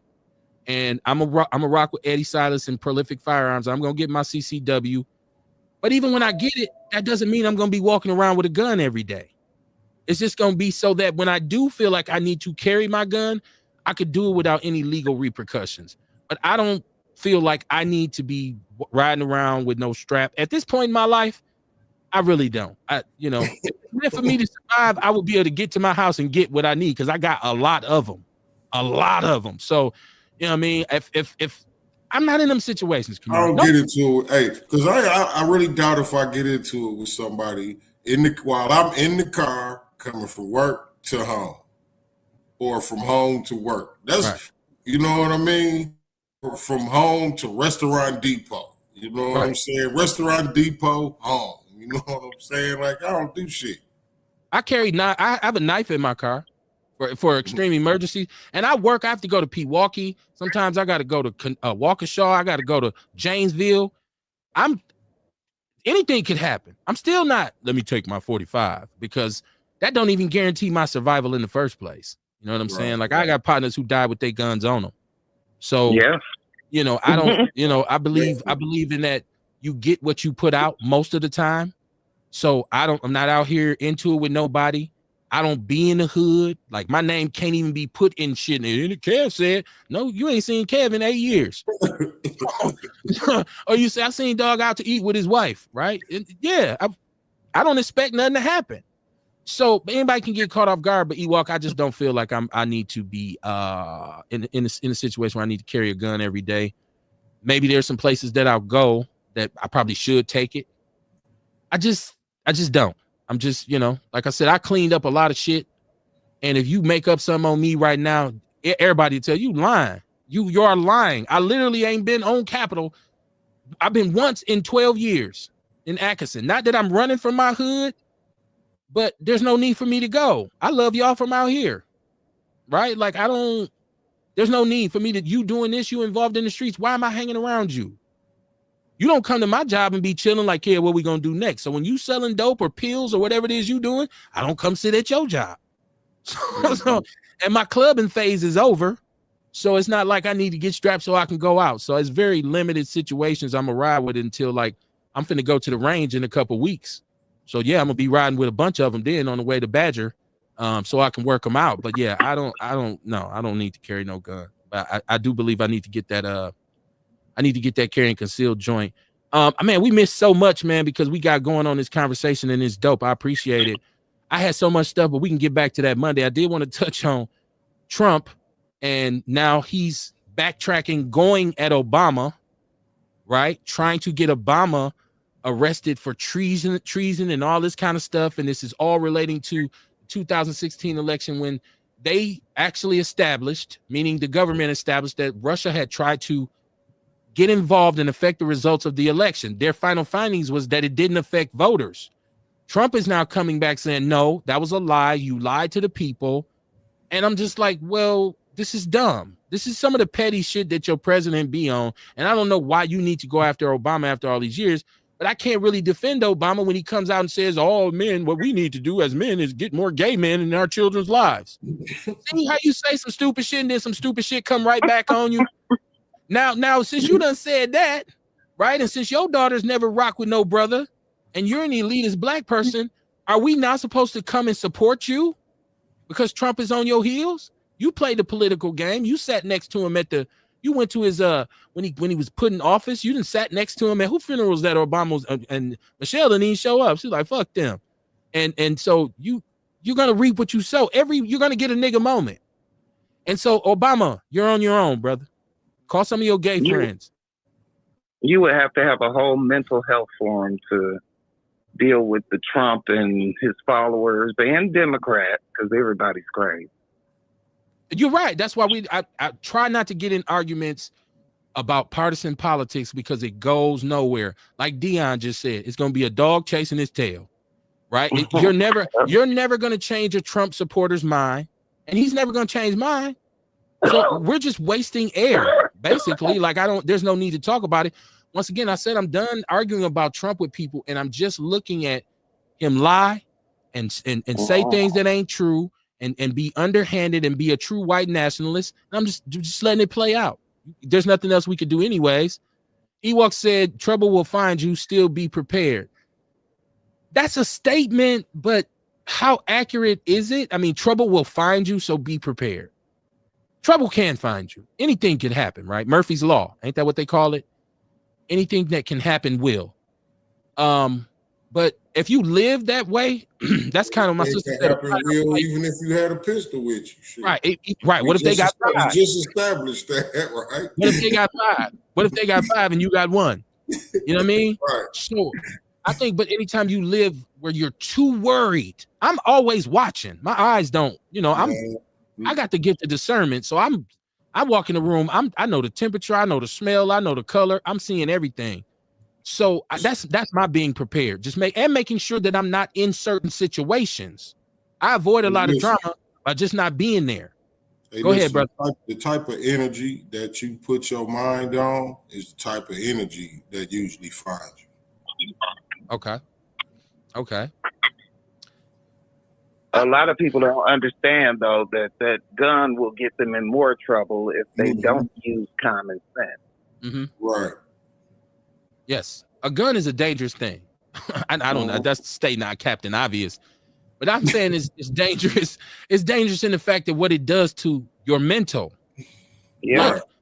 Like, if you start to lean on that, it dulls your other survival instincts. Like you ain't, I got my pistol. I ain't worried about shit. Well, you should be. You still should be worried. And I try not to stress about shit. I'm getting old, so I don't live my life in that fight or flight. I'm not. Riding around with most shit, even if if you just apologize, it diffuse a lot of shit. You right, my man. I apologize and keep it moving. You got it. You got it. I see young dudes all the time. What up, Unc? Y'all got it. What's up, man? How y'all? I ain't trying to peace, family, peace. Up, man. Yeah. Now, if you just decide, no, we gonna fuck him up. I had that fuck up coming. Like I don't know. It was in the cards, right? I did everything I could to avoid it. Hell, I might have a gun and still get my ass whooped, or I might go to shooting and hit the wrong person and be like, I should have just left this motherfucker at home. So it's a slippery slope. He said that they can't arrest Obama because the Supreme Court said so. For Trump, same rules apply. I just think it's stupid for some of the things that he pursues. He's a very petty individual. Like, dude is like going at sports teams to change their name and shit. Like, he was at Coca-Cola, like, no, you're going to start using pure cane sugar. And I made him do it. And like, I'm like, this is the pettiest president we've ever fucking had in our life. No more bumper stickers, motherfucker. It's just like, dude, just president. Why you into our civil liberties too much?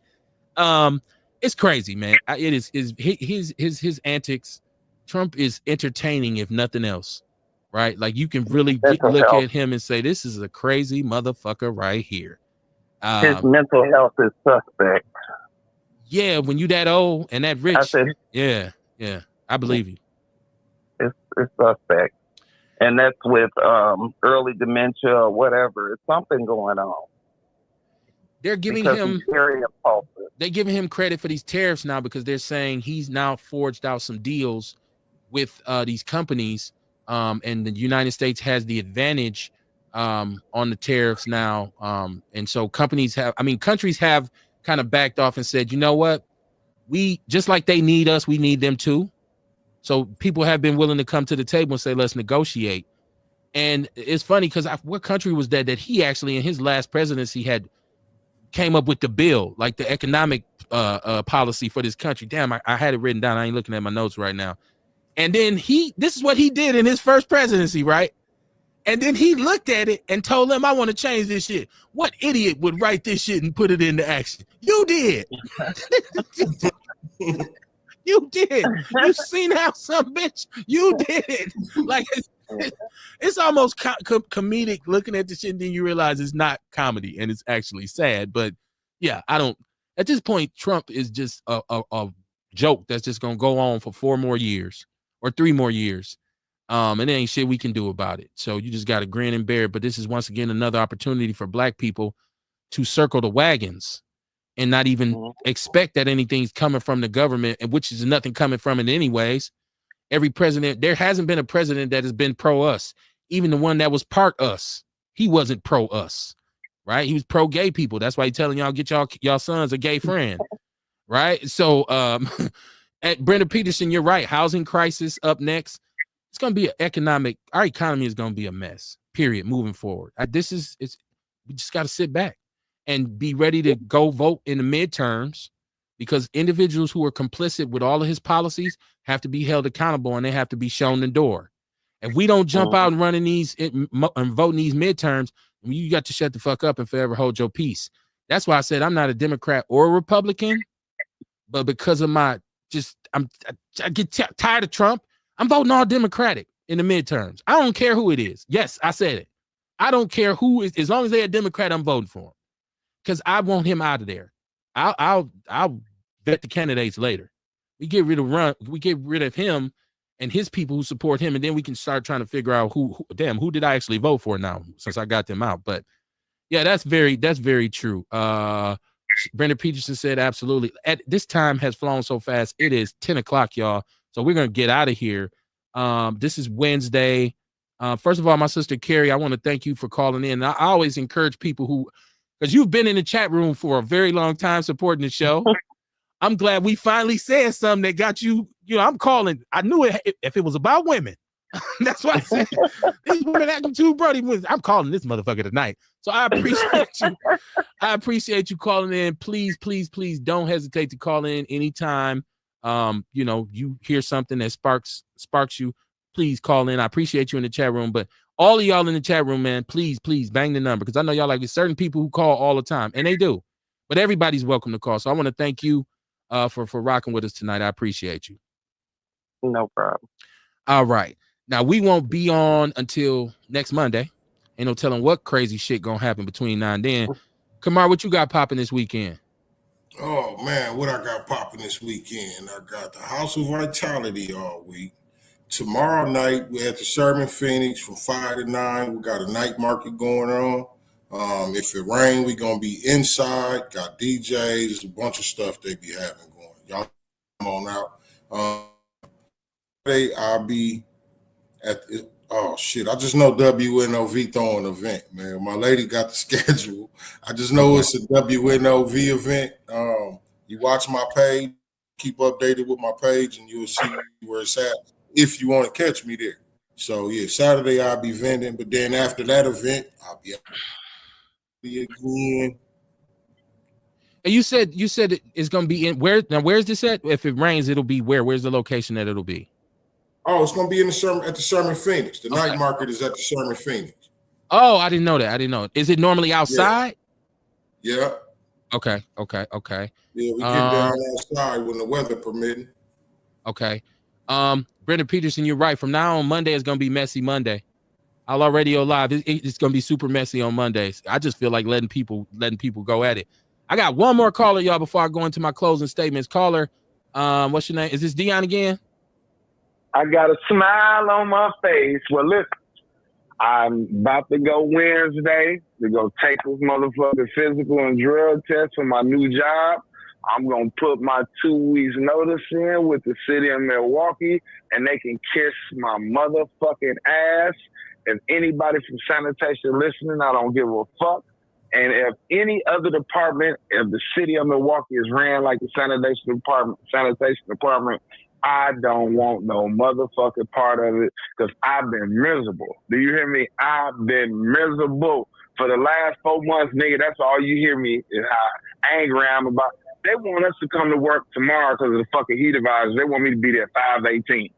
You know what time I gotta fucking get up to be there that early? I ain't gonna have no sleep. You worried about the fucking heat? What if I doze off and run into somebody with the garbage truck? So I can't wait to go up in there and get them motherfuckers my 2 weeks notice. Do you hear me? I can't wait. And that's what I'm doing this motherfucking week. Next week I go take. I'm calling in Wednesday.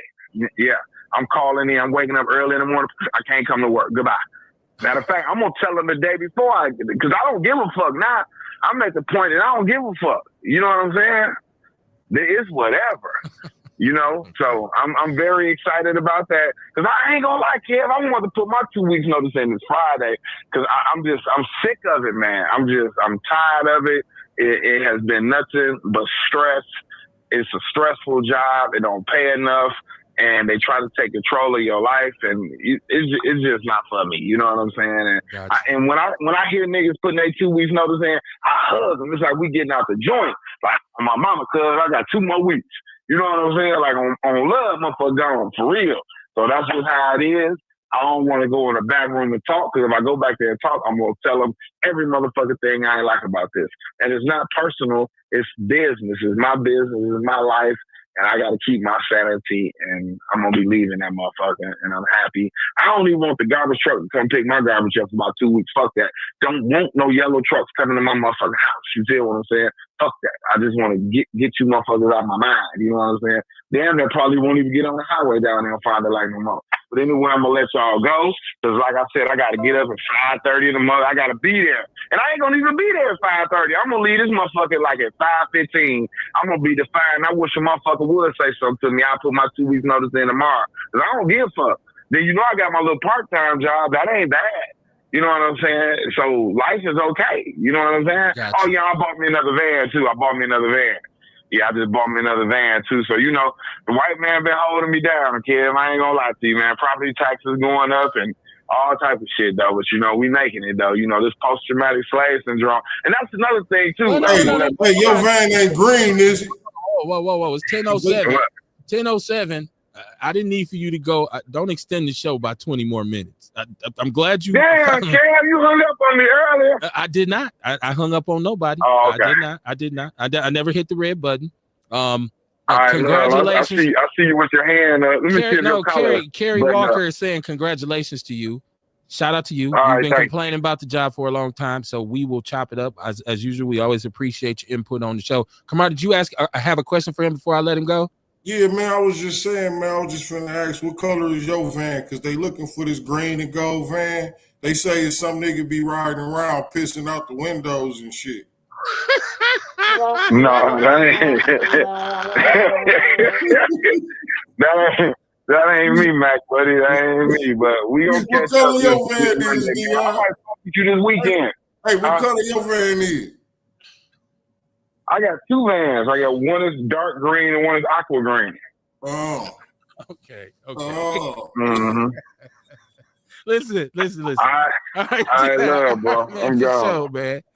Yeah. Listen, I just to close it out, like really short and sweet. Like I'm seeing like on we live in this era where people just say things, and this thing called gaslighting, where people will jump out here and say something very disrespectful, or just really be just trying to get clicks and likes and follows and shares, and then they're wondering why when there's backlash, or they're wondering why people will react, and then they want to say, well, I didn't really mean that, or I didn't say that, or that was. And so I'm looking at Ari Spears, the comedian, talking bad on Ice Cube. And if you in the podverse like me, you realize who Ari Spears is and whatnot. Been on Mad TV, comedian, kind of funny, really funny, you know, depending on, you know, I don't know social commentary or nothing like that, but a funny dude, does impressions. But he's a New York guy, in and out. When it comes to rap, when it comes to hip hop, our culture, it's New York, it's New York, it's New York. He will trash your favorite rapper if they're not from New York. And at this point, it's kind of outdated, and it makes you look kind of short-sighted. But when you go at somebody like Ice Cube, who for a very long time, even though he was one of the individuals who brought gangster rap in, he also became counter to it for a very long time. When he went through his stages of, you know, spreading the message of the Nation of Islam, and he cut his curl off. And so there was a message behind his music, and he had a run that no other rapper could ever touch. Ice Cube went platinum musically 4 or 5 times in a row. right? Then there's the movies in which comedians who nobody had ever heard of, actors who didn't have work, directors, black people got jobs. And there was money made. People say he don't even own Friday. He is the person who created him along with DJ Pooh. I said all that to say he's an icon. So, but you don't have to like Ice Cube's movies. Like you don't have to like Outlaw Radio, or you don't have to like House of Vitality. You don't have to. You have an opinion. But when you say something, when he says, he's horrible, he every movie, as an actor, as a rapper, he sucks, and all this kind of stuff. When that individual responds, then you can't throw your hands up like you're a victim. So then everybody says I'm a hater. Why am I a hater? Because I have an opinion. Well, he never said you were a hater. He said you weren't funny. Just like you said you don't like his rap. So you gaslit, basically, Ari Spears. This is what happens when in the society we live in, when people want to jump on the internet and say things to people and then wonder why they get backlash. Like I see a lot of people here locally who say things about other people, and I'm like, damn, because there's certain things I'm not gonna get on the internet and take it there. And I see people saying all kinds of crazy shit. But I think people should learn the lesson, if they haven't already, that you will and can be held accountable for the things that you say about someone else. And in certain situations, it actually becomes life-threatening. And so when I see an individual like Ari Spears who does this, I can name off 50 other people who do things for a reaction and then be like, well, what they mad at me for? Or how am I a hater? Or why people talking down on me? I think it comes down to, like my sister said, she said, this is Carrie Walker. She said they write checks they ass can't cash. I think it comes down to say what you mean and mean what you say. But if you don't have something good to say, sometimes you should just shut the fuck up. That's probably the best way you can approach it. On the spot, Kamar, you got a real OG moment for us tonight or what? Definitely. Always. Real OG confessions. One of my top traits is I be knowing my brain's check engine light is on, but I still be riding around wrong. Look, it's all right to talk to somebody, fam. There you go. Peace and love. I'll see y'all Monday evening. Get yourself some help. Thanks for tuning in, man.